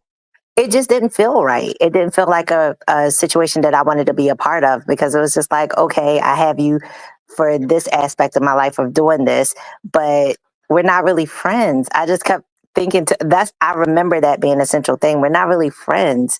You're just doing things. And what's the point of you being in my space, in my life, if we can't really like share outside of these tasks? I do this, you do that. And then it's like, okay. It just didn't feel good at the time. Gotcha. And it won't feel All right, good now. Right. It seems to have come from within. Yeah, I understand. And that's good. I mean, that pretty much sums up integrity. I would like to introduce two more people to the stage. Stan and Callie. What's good, y'all? Hey, salute, brother. Hey, Callie. I love you, babe. What's up, Sid? Hey, Aaron. Hey, you guys. What's up? I'm here to What's up, support the Callie? show. I'm gonna just get in where I fit in. Yeah. What's let's see. Okay. What's what do you got on the subject? I'm curious to hear your perspective. Oh, I literally just clicked in like 5 minutes ago. Oh, But, all right. So I can get you so we're pretty much reviewing the sister code piece and women making lousy friends. And just trying to reconcile the two. Because my thinking is, if you make lousy friends, why is the sister code or the sisterhood so hell bent on defending something that's lousy to begin with? You know what I mean? Like Marines are very, very, very. We defend one another, but that's because there's a really deep rooted sense of honor, code, ethic within the community. We are each other's best friends, but it doesn't seem like that way among women. If you're lousy friends, why be so loyal to the degree that the sister code is so, okay. Well, first off, I don't keep lousy people around me. So there's that. And which is cool because I was just watching the playback from Hemp show the other day, right? And I was like, okay, so what did I say? Because I'm reading the comments and I'm reading the sentiments, and there appears to be some sort of misinterpretation of what I was saying. I don't like bullies. So I'm not coming in there and I'm not defending her position per se. I'm not agreeing with something that I disagree with, but I will go in there and holler squirrel, for lack of a better word, to stop the dog piling. Or if I understand her position, I will try and, you know, explain it better than what she's doing. Because a lot of the times when people get dogpiled and shit like that, they're not used to panels like that, so it can happen really quickly and you don't know where the hell you are. You know what I'm saying? Everything is like topsy-turvy, trying to answer a whole bunch of different questions and all kinds of stuff like that. So I may do that. If I understand where she's coming from, then I'll try and provide context to that, so that way a narrative doesn't get painted unwarranted, right? But me defending a pylon is not me defending her specific position. And that's the difference. And that's when Hemp was going down the road of, you know, how does that look? And I understood what he meant. Like, yeah, it could look this certain way to people who, you know, not necessarily want to actually pay attention to what I'm saying exactly. But to those who just, oh, she up there defending her, so that must mean she agreed. It's like, no, pay attention to what I'm actually saying. So yeah, that's about as far as sister code that I will go, because I don't like bullying. I have to really go back and. Do you defend against the dog? I would defend against the Go ahead, pylon. Rita. I'm not defending said position if I don't agree with it. Yeah, but do you defend against the pylon if it were a team of women dog piling a man? I have before, but you know what I'm saying? Most of the people over here in this area have not, because they don't, you know what I'm saying? They just ain't seen it because it was on somebody else's platform. So there's that. What I'm saying is, like the last time that I did do it, I got called a mammy. So there you go. so, and that's a part of the sister code we're going to bring up in a minute. So, would you say the propensity to defend a dog pile on a man is equal to defending the dog pile on a woman? Or are you more likely to defend a woman or a man when being dog piled by the opposite sex? Just the nature of this space, and it's more male dominated. There are more male voices. It's going to be more than likely, probably about a smooth 80% of the time, I'm going to be defending a woman against a dog pile of men hopping on her, as opposed to the other way around, just because I don't necessarily frequent women dominated spaces.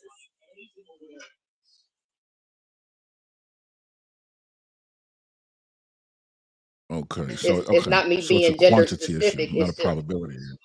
yeah, it's not me being gender specific. It's more so just the environment that I tend to find myself in. The opportunity, got you. Before we go any further, I would like to introduce Miss Sherelle to the stage. What's going on? Hi, You're muted if you're everybody. talking. Hey, Sherelle. What's going on, Hi. baby girl? Appreciate you coming up. Yeah, I just want to come join the What's your take on all conversation. this? My best friends in life are women. I do think that majority of the women in the world will say that their best friend is a woman. Their strongest connection is a woman. So within us knowing that, I don't understand how we can say that women make terrible friends. I do think that people consider things friendship that's not really friendship, right? The other thing about the sisterhood, how the sisterhood ties into it, I think a lot of times women agree with each other on most things because we're just women, and that may look like we're friends because we agree, but that doesn't mean we're friends. But that's kind of how women will say, like, you know, I'm a Libra, Kelly's a Libra, and then everybody's in the chat gonna be like, this Libra gang, but we're not friends. You know what I'm saying? Like, we're not all friends just because we're all Libras, but we will be cool and cordial and like each other just off the basis of I'm a Libra. So I kind of came up because, like, what Chuck was saying, whereas y'all will pick friendships, y'all men will pick friendships off something else, like, oh, he seems like a stand-up guy, so I'm going to be cool with him because he's a stand-up guy. Whereas females will get cool with people, not form friendships, but we'll be cool with people over, I like her nail polish, or I liked her hair, or you know, she's a Libra. Oh, we went to the same school together. Oh, we're both doctors. Oh, we both, you know what I'm saying? Like, it's simple stuff, but I don't think that that's like really friendship. When you talk about the negative stuff, aspects of female friendship, I don't think that'd be really friends. I think that just be females that's cool with each other until they're not. Wait. So, all right, wait. So now this is opening up a new can of worms. It sounds like women are more prone to choosing friends using identity politics, whereas men will choose friends based on merit, based on action. No, women, we choose our friendships based on loyalty and how that person treats us, but we'll be cool with people of identity politics. And a lot of times y'all see us being cool with people, and then y'all consider us friends just because we're cool, or when we're following some type of girl code or sisterhood to where we won't attack women, you think, oh, it's because all women just are friends. And it's like, nah, just as a woman, I understand what it feels like to be piled on, and I don't like the feeling. So I'm not going, when I see another woman being piled on, I'll give her that support that she needs in that moment. You know what I'm saying? And I think it's more of women are just eager to show that kindness to random women. You know what I'm saying? But friends, that's deeper. That's a deeper discussion. And I don't think a lot of us are just friends like that. Do women promote their friends out of the group of people that they're cool Yeah. with?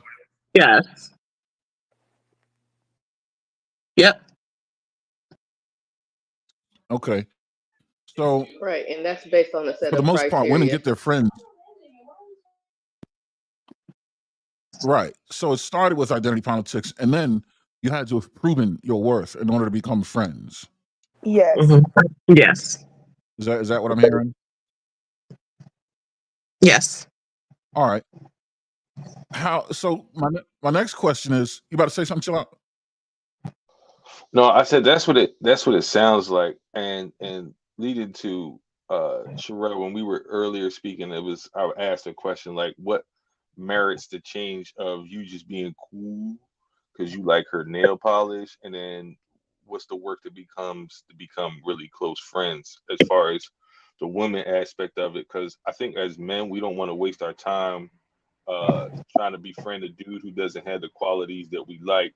So even if he got the J's on. Like we don't give a shit about that as much as y'all might be like, oh, I like her nail polish or whatever the case may be.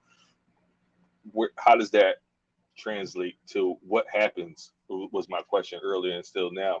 That translate from she was just cool to that we become friends. Okay, so I got a perfect analogy. So when you meet a woman, you just like something about her, right? As a man, right? You like with the dress she had on. But you have to take time to get to know her to promote her to be your girlfriend. And then even when she's in that girlfriend status, you have to take more time and pay attention more till you upgrade her to be your wife, right? So it might be something really small that attracted to you her you was attracted to her for something small at first. Right. So the same way with women, it's like we may all be in like have something in common, so we're around each other, and this is how we become cool or acquaintances, right? Through the vetting process of us getting cool, seeing that we're kind of more morally aligned, we're more going toward the same trajectory in life, we have a lot of things in common. These people become our friends, right? But even within our friend groups, there's some girls who are so loyal, so trustworthy, so dependable. We upgrade them and they become best friends, which would be like kind of like the wife status for us in a female way. So it's like you got your thoughts, which is like the people you cool with, they all right. You got your friends, that's the girlfriend status. And then you have your wifey status, and that's our best friends in the whole world that, you know what I'm saying, we hold above everybody. Now to piggyback off what you're saying, just as men and women alike, I'm probably assuming here that it is something as minute that could attract us to you is just as minute as the disattraction can happen also. Is that fair to say? Yeah, and it's the same for us. Like we could get cool with a girl and then we could see her do some hoe shit, and if we're not hoes, we automatically separate ourselves because they're like, oh, she be a hoe shit. You know what I'm saying? Like if Kelly meets a girl and she's cool, they go in the bathroom, everybody fixing their hair, and the girl start doing coke in the bathroom. Like mentally, she went in her head and was like, "I'm not never coming with this. Like I'm never going out with this girl ever again." Okay. Or like we in the But club now or something like that, and then she take her panties off. She's like, "I'm gonna fuck something tonight." You be like, okay, okay. That's the type of time you want. Okay. So it's back to what I was saying. If y'all missed the beginning of the show, that my issue with that now is hold. Let me. What is more not is gender based, but individual based on the person's moral compass. Yeah. Yeah. Okay. I'm sorry, Aaron.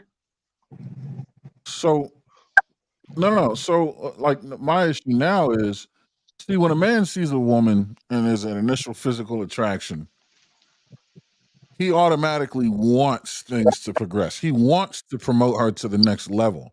So much so to where he can now be blinded from the red flags. If that analogy were to stick, are you blinded from red flags and seeing friends because you want to promote that person from the initial thing that brought you together, that initial identity politics, onto actual friendship? People get blinded by that all the time and misalign with the wrong person or think that somebody's really their friend and they're not. And it takes getting to know yourself, being honest with yourself, and reevaluating and reassessing people as they are, where they are. And that just takes time and development. I think that happens quite frequently.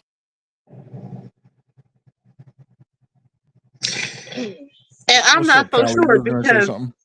I think it happens frequently, especially when you're younger and you're saying, "This is my friend."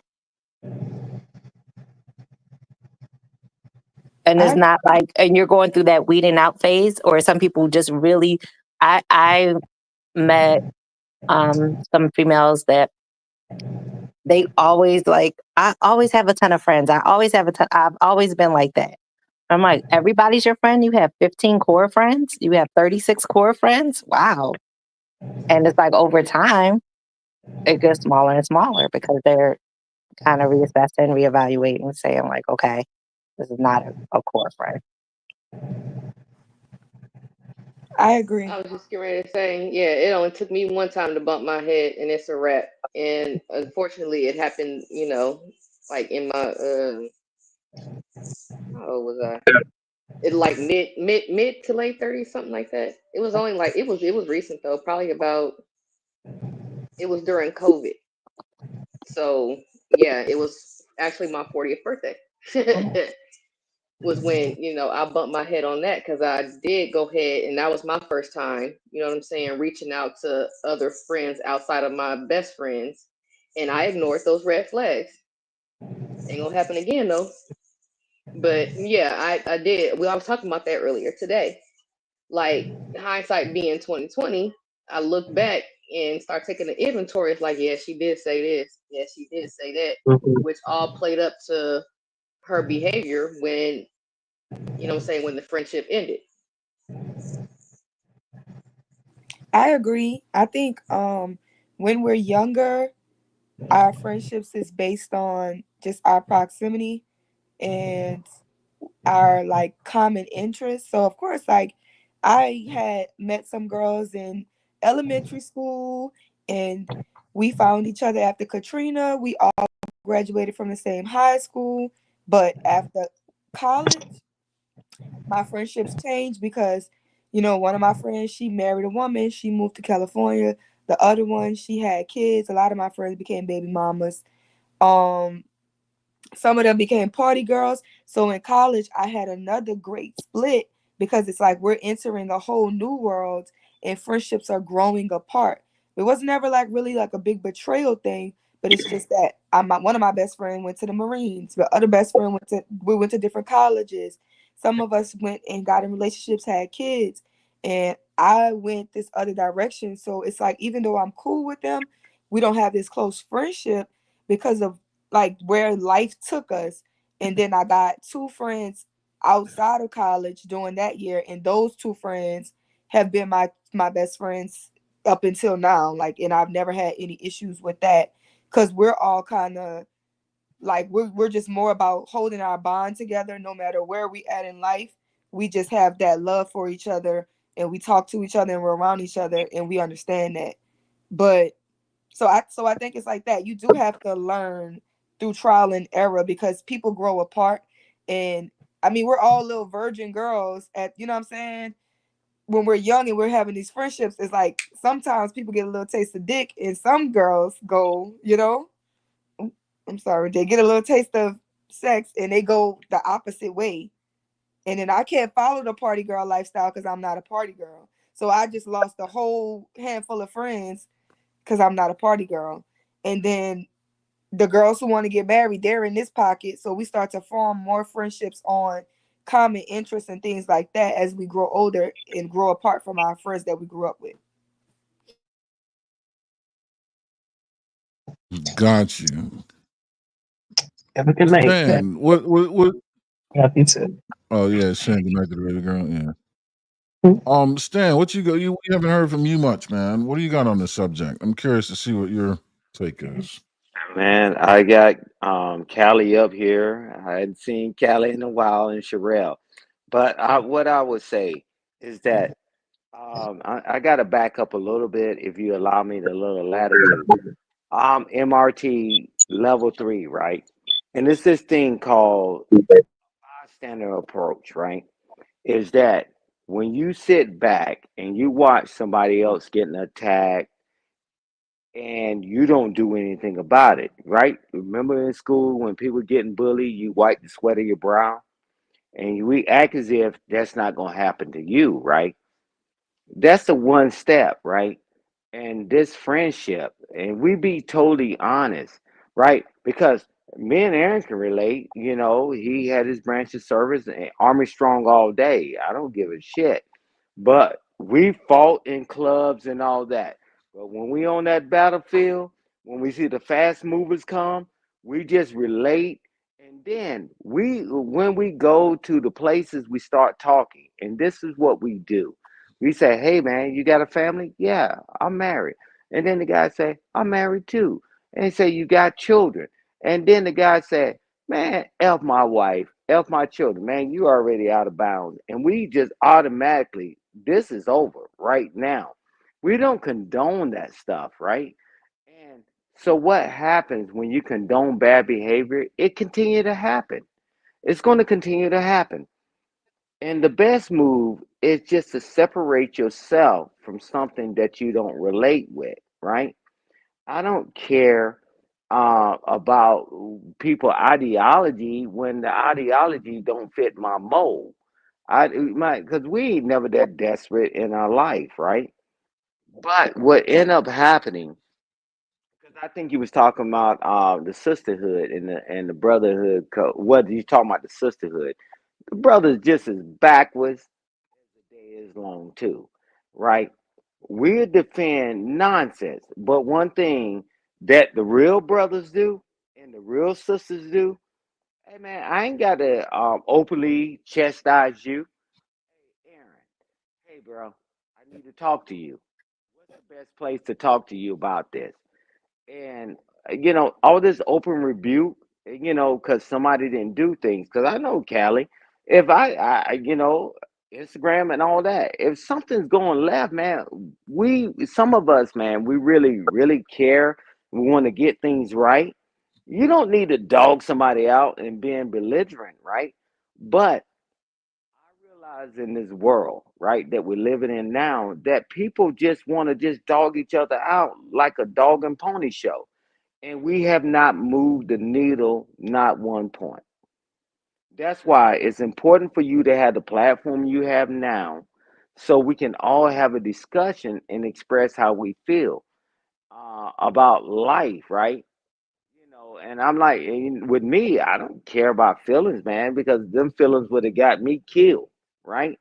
I mean, 35 years of honorable service, man, 10 deployments, bro, that would got me killed.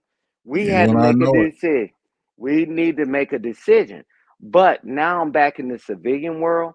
It's like, man, I'm really seeking to understand before I Right. seek to respond.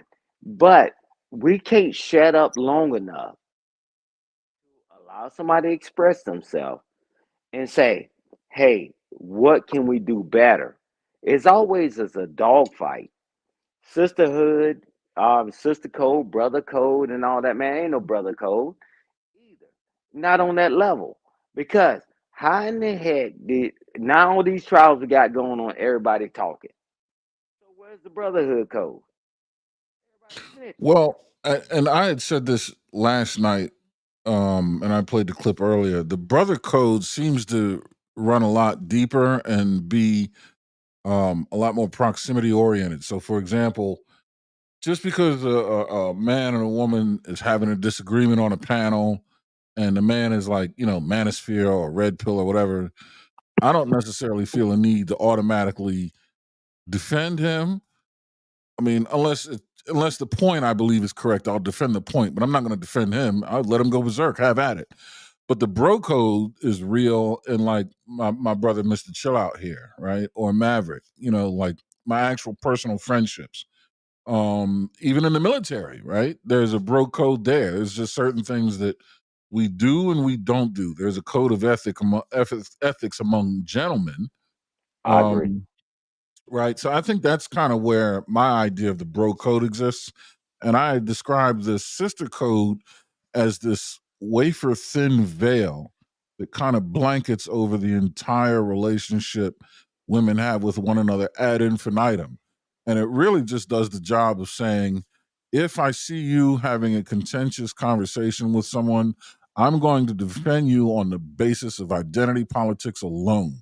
It doesn't matter what you're saying, because you're a girl. It's go girls. You know what I mean? The woman running for president could be the most heinous creature in the world. I'm going to overlook that because she's a woman and I'm a woman. Kind of like banding together over this perceived oppressor, I guess, is the root of it. But I don't know that it really holds water when it comes to depth, because it's spread so thin across women. You know what I mean? Whereas man, it's like, I got to have a relationship with you, buddy.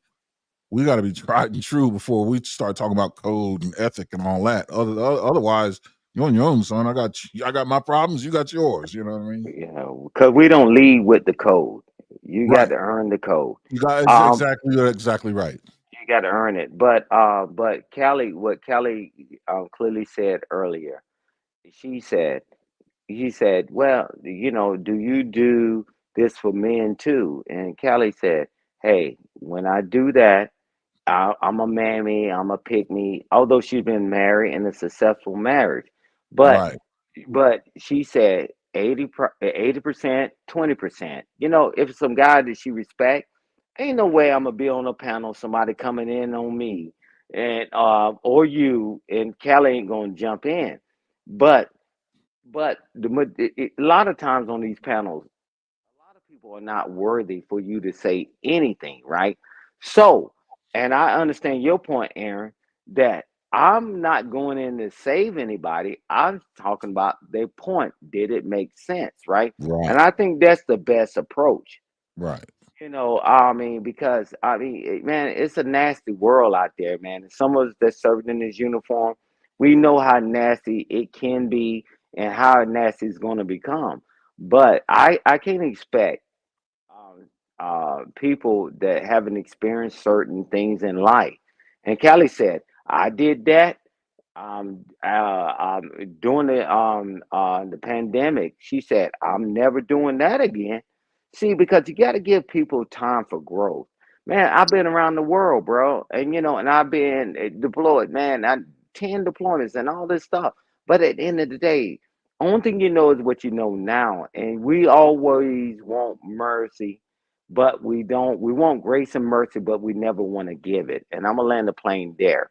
We always want it when it's us, but when it's somebody else, we just want to go in and demonize them. We already agreed that we all grew up from different demographics, experiencing life. So why don't we exercise the same grace and mercy we want everybody to extend to us? I'll land the plane there, brother. I think it's a great point. Anybody would like to respond? I think it was kind of a bit of a mic drop. I think that was great. I think you made valid points. When I think of sisterhood, I'm not necessarily entwining that with sister code of what I've come to hear other people's perspective of it. When I think of sisterhood, women are natural nurturers. We want to develop, we want to grow, we want to encourage.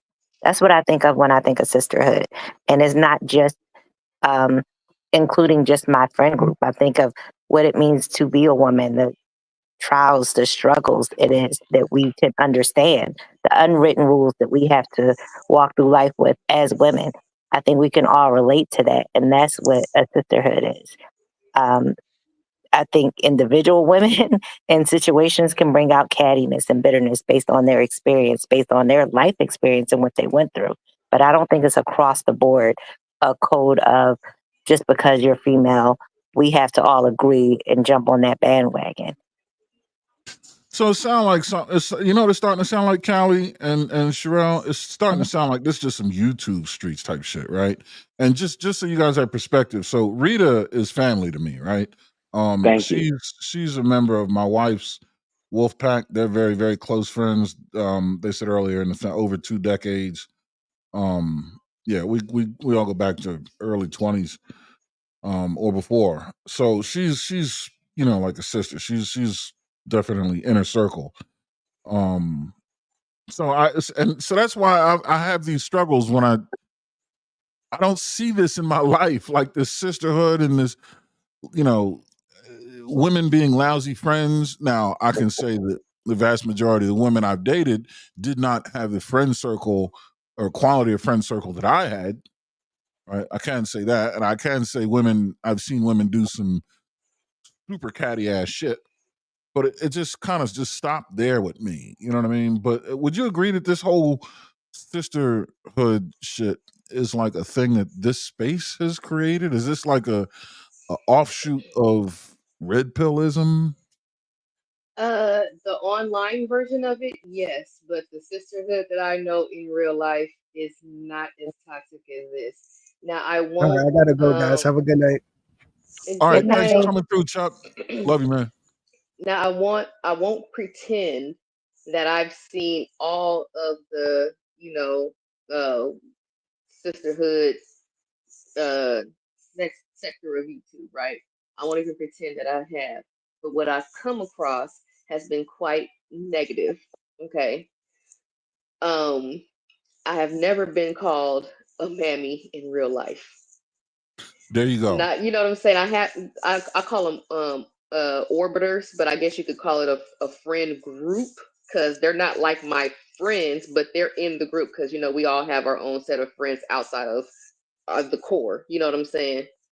So like the friend group or whatever, some of them are single.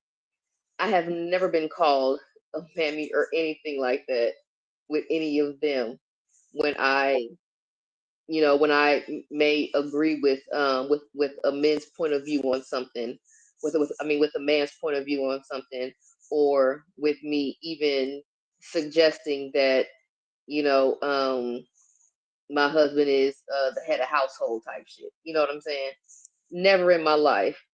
But you come online, that's when you see that shit. You see the toxic version of it, where we all have to agree. We all have to align with the same thing. You can't, you know what I'm saying?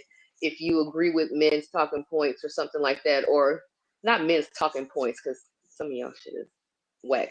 But if you agree with any of them, you know what I'm saying, then it's on some, it's on some BS.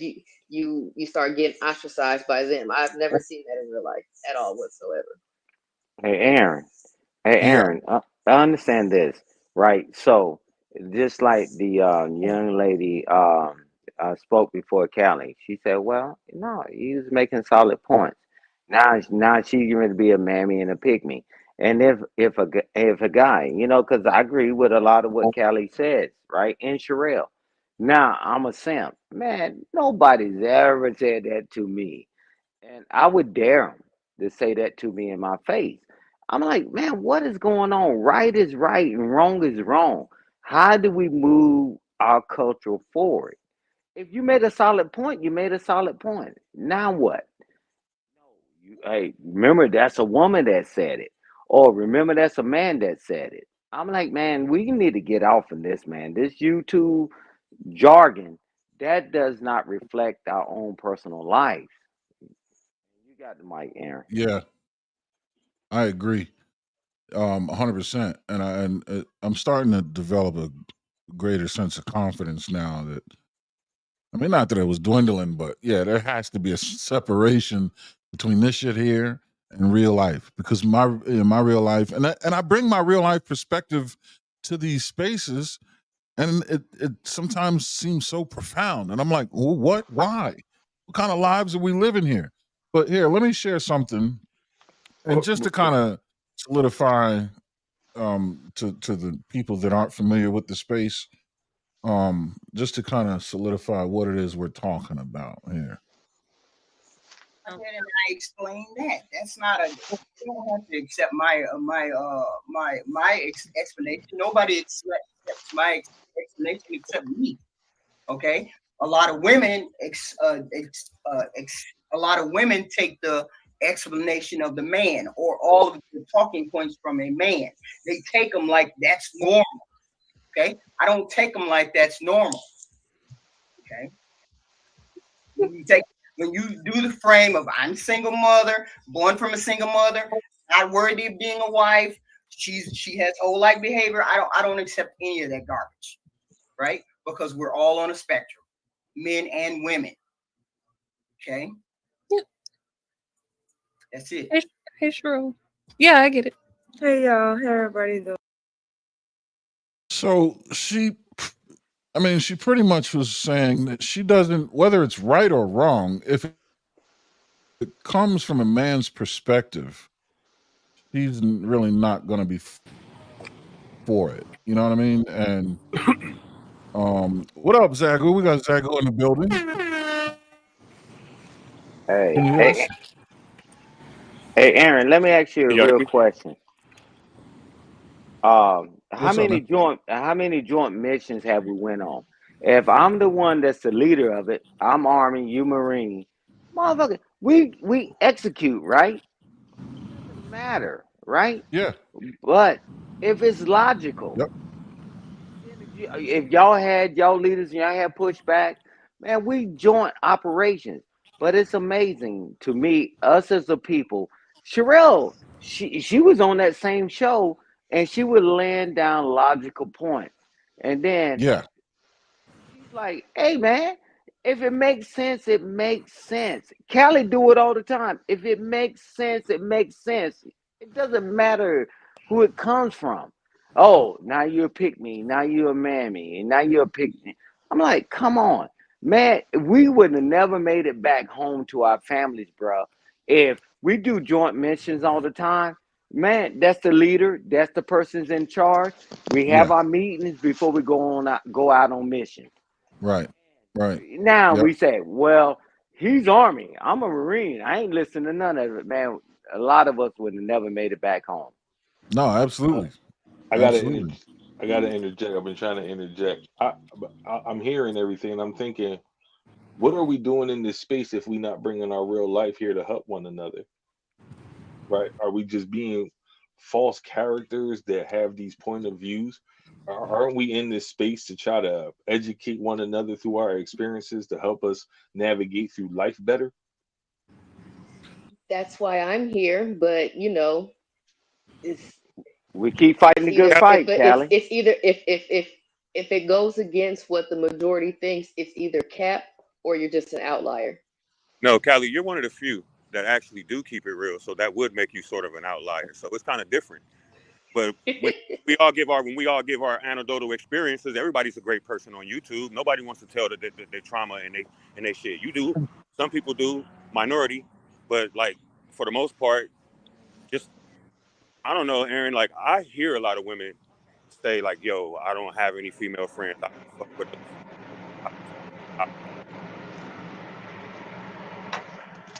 Are you breaking up? Yeah, I thought it was me. Yo, Zagu. Hold on, let me take this earpiece out. Oh, okay. Is it better now? Yeah. Yeah, we got you, bro.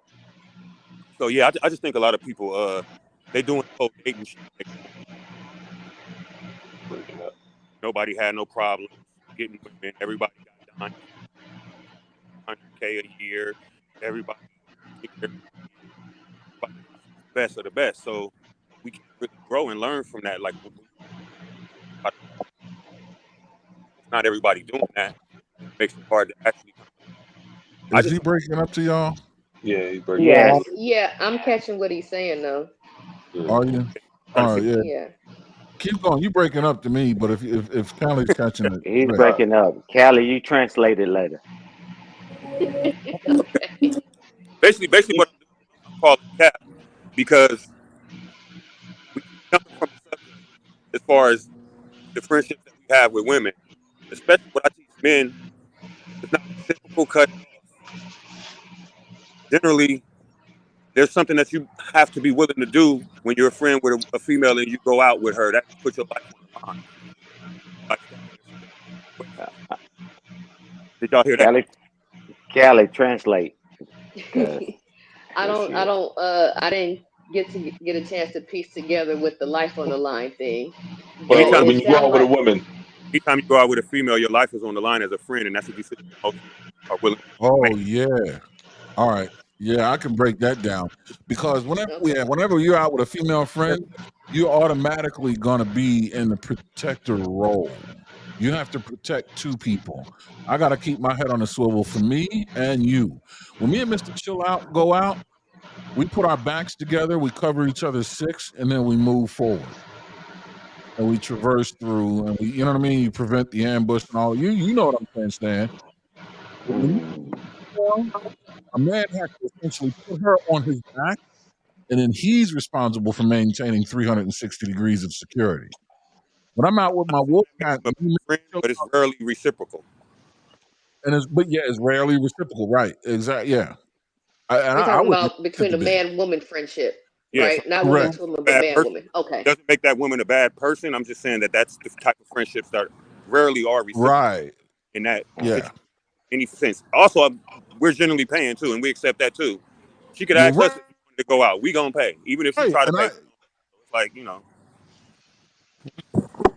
I mentioned that earlier in the show. Like when a man and a woman goes out, the man is paying. I mean, if she really offers, and insists, I mean, I'm sure it'll happen. But the expectation or the assumption is up front, the man's going to foot the bill, even if it's just a platonic friendship. Even if me and Rita are going to Chick-fil-A, my card's coming out, and I wouldn't even look for her card to come out. Right? Hey, How about can we keep this to take you out? So my problem with that mind frame is this is why I'm not coming to Houston meetup, right? Why are y'all? I don't see women hawking down men to be their friends. That's not what I see, right? I agree. I didn't say that. I'm just saying when we are in a friendship. So what I'm saying is, we're not complaining. I'm not. You're accepting. It's but that's what I'm saying. When you accept something and you're not willing and you're participating in it, then why are you complaining about it? If you feel like women do not make good friends, then you should not be friends with any woman. Only the ones that are actually you're always going to ones that are reciprocating. That's what I said. Not everyone. I said only the ones that reciprocate the energy are worthy of that friendship. You're always going to end up with the short. Never mind. Yeah, because you're trying to finish. Never have friends. You're saying I should never have a female friend if I feel that way, and I'm trying to tell you, you may be kind of misunderstanding what I'm saying or trying to add something else onto it. That's all I'm saying, Sherelle. Because what I did say was those type of friendships, and when they're not reciprocal, and even at that, I said men are willing to accept that. That's just a part of being a man. So it's not complaining. So it's like you're trying to say it's complaining, but maybe you just don't understand because you're not a man. I'm not. And I also said that I'm not saying that woman was a bad person or anything like that. I'm just saying that does make a person a bad friend or in those situations. If she's not trying to ever reciprocate any of that, I mean, I'm sure you would be able to agree to that. But now I shouldn't be able to have any friends, and you don't want to come to Houston because I told the truth about something? That's wild. Hey, Aaron. Yo. Hey, I was Aaron. waiting for Sherelle's thought. Hey, Aaron. Sherelle, you get the mic, you know, but I'm just saying this, Aaron. Even us as different branches of the service, when we go somewhere and we get a chance to get some time to chill before we have to go off on the mission, we have our meetings, right? Hey guys, don't walk away without telling us where you're going to. So we're doing the math. So you're saying you're going to the latrine or the head. Motherfucker, hey man, it don't take nobody that long. We know the move. Now, as a man, if you can't tell your lady, friend, or whatever you a friend, and when guys say friends, man, that shit disturbs the shit out of me. I'm in the friend zone, but I'm trying to go to the next level. But regardless of the fact, maybe that's not somebody's intention. No, hey, sweetheart, we're going here. I'm telling you this: when you move, we move just like that. They made a song about it. But at the end of the day, hey, sweetheart, don't accept no drinks from no one else. And when I got to go to the latrine, and I'll be back, right? Or when you got to go, I'm going to stand by the door. But I don't know how we got to the point as men, man, when we moving around, man, we say, hey, guy, man, when you're moving, let me know and all that. But now we're talking about women, that now women are the most deplorable people on the planet, that they don't listen. That my life is in danger. My life is in danger every time that I walk out this damn house. My life is in danger even in my home. I don't know how we get pushing it back the woman, right? I just expect her to listen to what I'm saying, so we have a better chance. We never can get it 100% success rate. We mitigate the risk. I would never go nowhere with somebody that's not going to listen. It makes no sense. Hold Maybe on Aaron, one maybe I got second. it wrong. No, 1 second. I want to see. I got somebody in the back. I want to bring this person up. What's up, man? Can you give me like a? Can you cam up and give me like a thumbs up? Yeah, 1 second. It's middle of the night here in Germany. Let me turn my light on. Oh, you're in Germany. All right. Yes. I know him. You do? Yeah, I know his voice. Okay, good enough. Appreciate it, man. No problem. All right, good to go. Sherelle, can you finish your Welcome thought? Hey, to the Aaron. Hey, stage. Aaron. Oh, go ahead. Go ahead. Go ahead, Aaron. Welcome into the stage, Jason. What's this? Jason Washington. I don't know what. How you doing? Doing I well. wanted to kind Doing of well. ask because, again, this is something that I think that a lot of people kind of make on the surface level. Land the plane, please. Do Before men you in go, general Jason, value salute, Jason. friendships with women, or are men in general Oh, really just kind of biding their time to hopefully get laid? In general, what do you think? Repeat that again. Do men see women as viable friendships, or men in general just kind of biding their time hoping to get laid?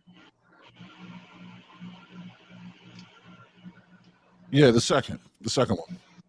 Okay, so if that's the case, then I don't think that men can be upset when they're tricking off that money when they're doing all. That's the role they're accepting. I've seen women who have feminine gay friends. But go ahead. Yeah, no, I don't think any. So the No, I women. don't think any So that's man is why really women. That's why complaining. I women take think it's more or advantage less of just those friendships because they identifying. know that the men aren't true friends. The women are more friends with their gay friends because they actually feel that those men actually care about them. Where they feel like most men who are in their friend circle are really just there because they're just trying to get laid. Can I just say one thing? StreamYard is jumping, and that's kind of why everybody is over talking. Yeah, go ahead. So, like Aaron, your StreamYard is delayed, and then it's jumbling your words. So StreamYard is taking all of our voices and speeding them up and slowing them down, and that's kind of why everybody's over talking each other right now. I just wanted to let y'all know that. Hey, Aaron, when I got the opportunity, I want to land the plane. All right. I tell you what. You know what? Because this is I hate that this is happening. So listen, chill. We were talking about we had a meeting. I want to do another show. We're going to continue this tomorrow. I'll create the link. I'll post it in the Discord. Hopefully, StreamYard will get their act together. They've been off the hook all week. I mean, we were having problems. This might be risky. Talk about And it, I think it Aaron. might have to do something to do with this hour. I think a lot of people are on. So I'm going to try and put together a show early on tomorrow because I really want to continue this conversation. And I'm getting in the chat, people need to mute up. No, I see a bunch of mutes. I don't think it's that. I just think it's volume. But I guess, let's see, it's an audio overlay. Yeah, I don't know. I'm going to let everybody give like kind of a final thought and ask if you're interested in continuing the conversation. Tune back in tomorrow. It'll be a midday show. Hopefully we can avoid some traffic. I just the quality of the show is just not doing it for me. So I guess we'll start with Stan and then work our way up, Zagu, then Jason. But whatever final thoughts or thoughts you want to take into tomorrow, the floor is yours. Okay.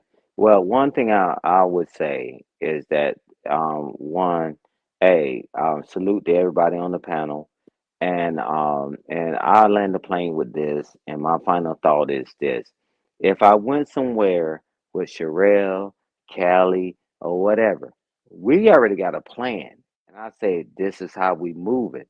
I don't know what women that people are dealing with that's gonna buck against the system. And because it's got to be a level of respect, you know. And I'm like, so I don't know who people who keep dealing with the wrong people and then complain about it every day. I don't know. But again, Aaron, thank you. Sherelle, Callie, you know how I feel about y'all. And Aaron, you already know, bro. One love, bro. Yeah, you're my guy, man. Simplify to you, Man. brother.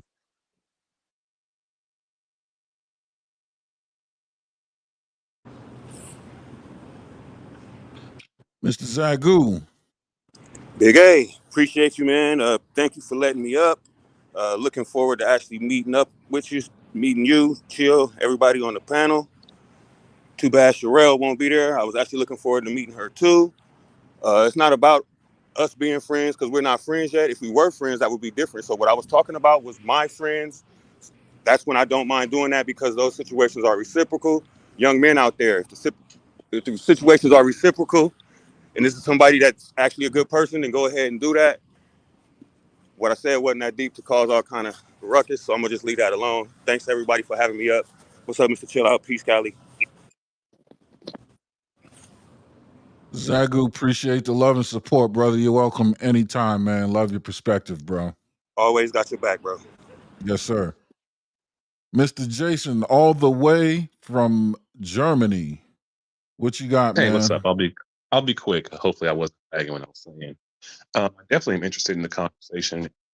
Of to join if you're doing another one tomorrow, and I do think that men need to kind of reevaluate the friendships that they do have with women because I think that we've been kind of brainwashed to be in this provider mode, and I think that men in general are bucking up against it. But also, we need to be more authentic with our friendships with women, and that's why I think men need to stop placating themselves into the friend in hopes to that one day they get some affection from that woman. I think it's better for both sides that if you actually have authentic friendships with women, it actually benefits you better as a man, especially when you go through things later on in life, when you're going through divorce, when you're going through trying to co-parent, things like that. It's very imperative that you have actual female friends to lean on and get advice from, not just women who you shack with and you're just biding your time. So formulate real female friendships. It actually does benefit you. And you don't have to be Mr. Trick mode to be in those friendships. I like it. I like it. That's well articulated, well said, and well received, man. I appreciate your words of wisdom. I think folks really should adhere to that. That's a great departure into real life thinking and away from this space thinking. So Appreciate you. Thank you. Darrell, A what lot you of got men for in their us? 50s and 60s go. First of all, I 100% agree with Jason. I love what he said. I honestly do. I wouldn't even want to date a man who doesn't have female friends, because I think people who have an issue with having men who have issues with having female friends is because they only value women for sex. And that is very problematic for me, because typically men who only value women for sex treat women as disposable.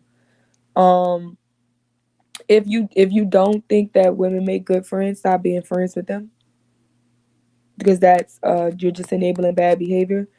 A lot of men are bad friends because a woman is being your friend genuinely and you're pretending to be her friend so that you can have sex with her in a moment where you can catch her slipping. So I think that shows more of a man's character than a woman's character.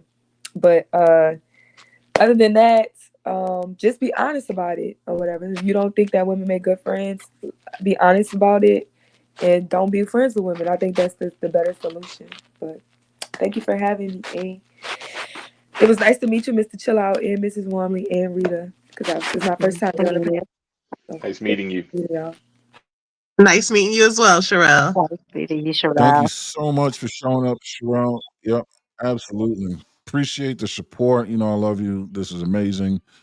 Glad you came. You're more than welcome anytime, Sherelle. Always a pleasure. Callie, what you got, baby girl? Thanks for having me. Can't wait to meet you guys in Houston, you and the missus. Um, nice to see you again, Mr. Chill Out as well. Um, I would say that we need to start being more proactive as far as like with the youngest, teaching them early about who is your friend and who is not. And not to, we all need to be careful and not toss the word around, loosely. I know we were talking earlier, there's like a stepping stool. You have your associates, you have your homies, and then you have your friends.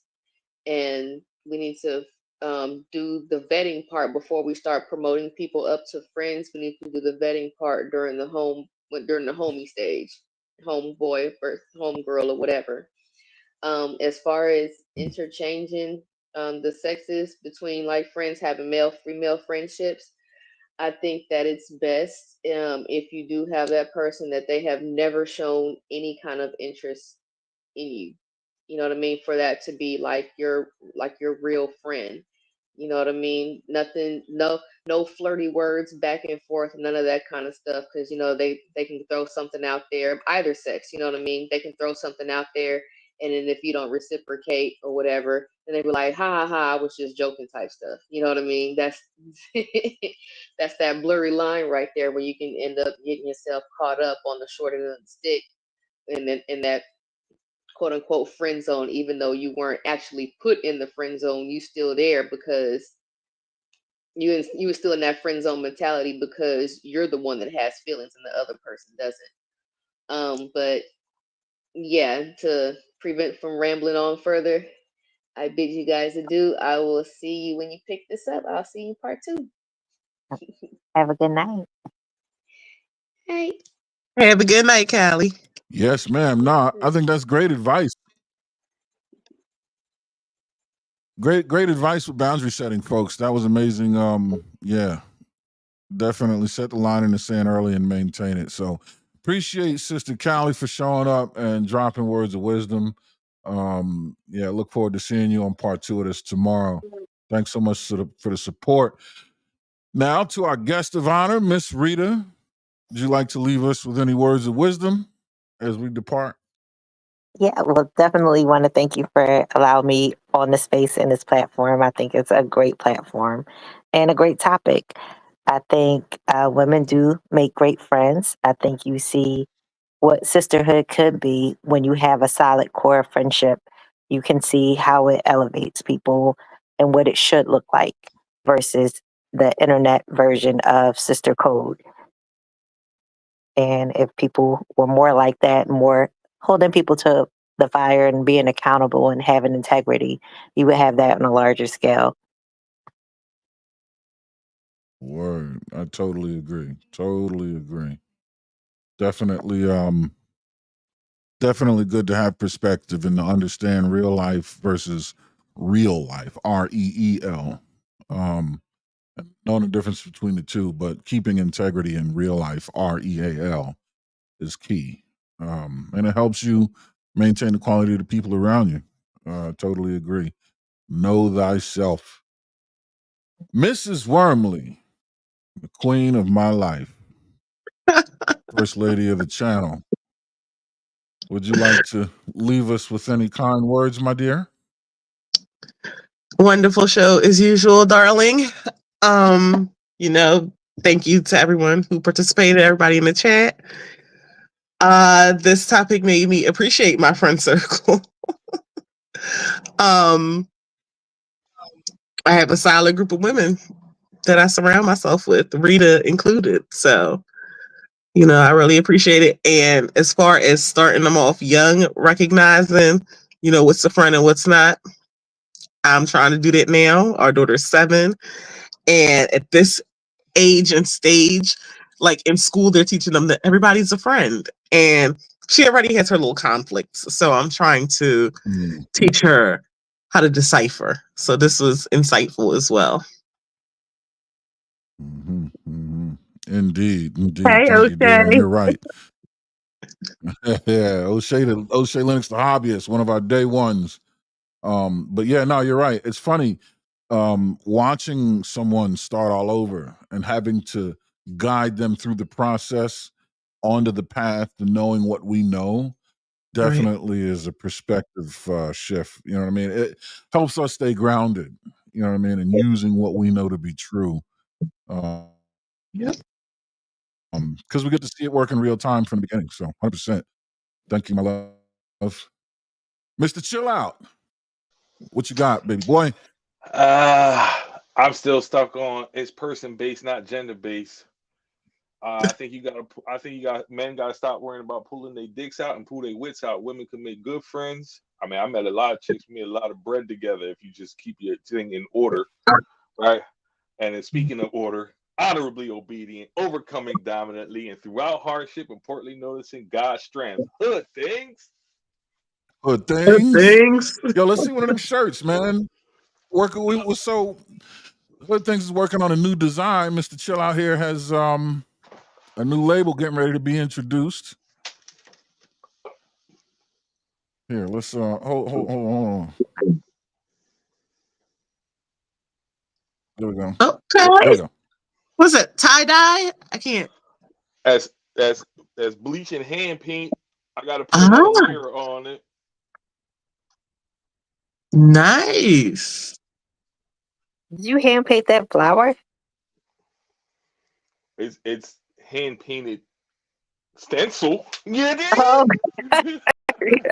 That's cool. It's still done with your hands. That's all that matters. Yeah.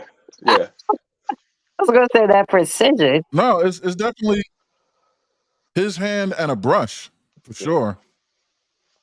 All right, Tommy. Yep. So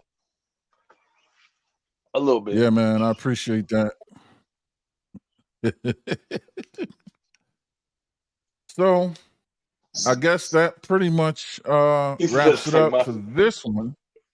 Was that? Jason, that looks like Monica. Not Lewinsky, did he? Oh shit. That looks like Monica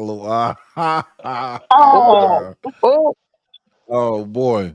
Wow, that's nasty work. Literally.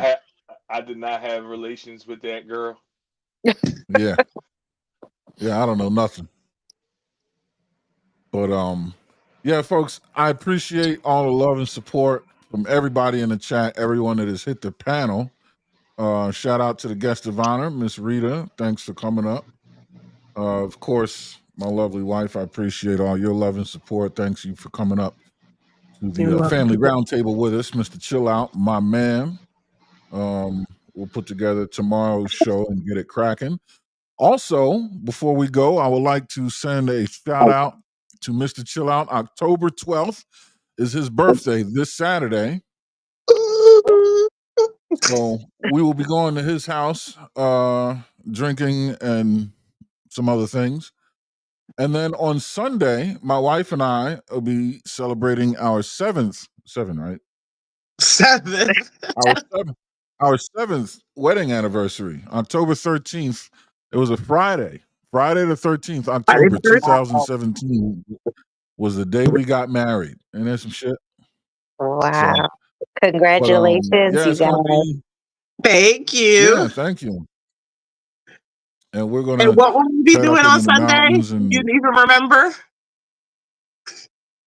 yeah, we're heading up into the mountains to rip and run and go to the waterfalls and drive We're around chasing and waterfall. yeah. Yep, Yeah. yep. No, I Good. remember. I can't Good. wait. I'm looking forward to it, man. So but yeah, I love and appreciate you all. This is gonna be a weekend to celebrate. But we look forward to seeing you back here tomorrow early at the War Report, and then we'll transition over to This Might Be Risky for some fun and laughs and music on our usual Friday programming. As for now, I think we did a good job mining out the conversation. Let's keep it going. Let's keep growing. Let's keep thriving. Let's keep surviving. I love you all. Appreciate the love and support. Be well. And as always, if you don't go when you want to go, when you do go, you'll find you've gone. Time for us to go. Take care. Right. Goddamn it, StreamYard.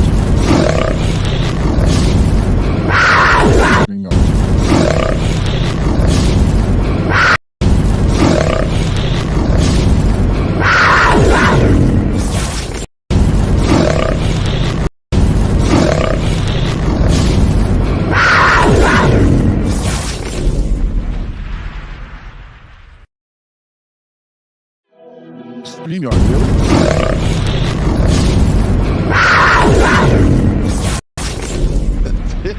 You gotta be kidding me. Let's just get out of here. Bye.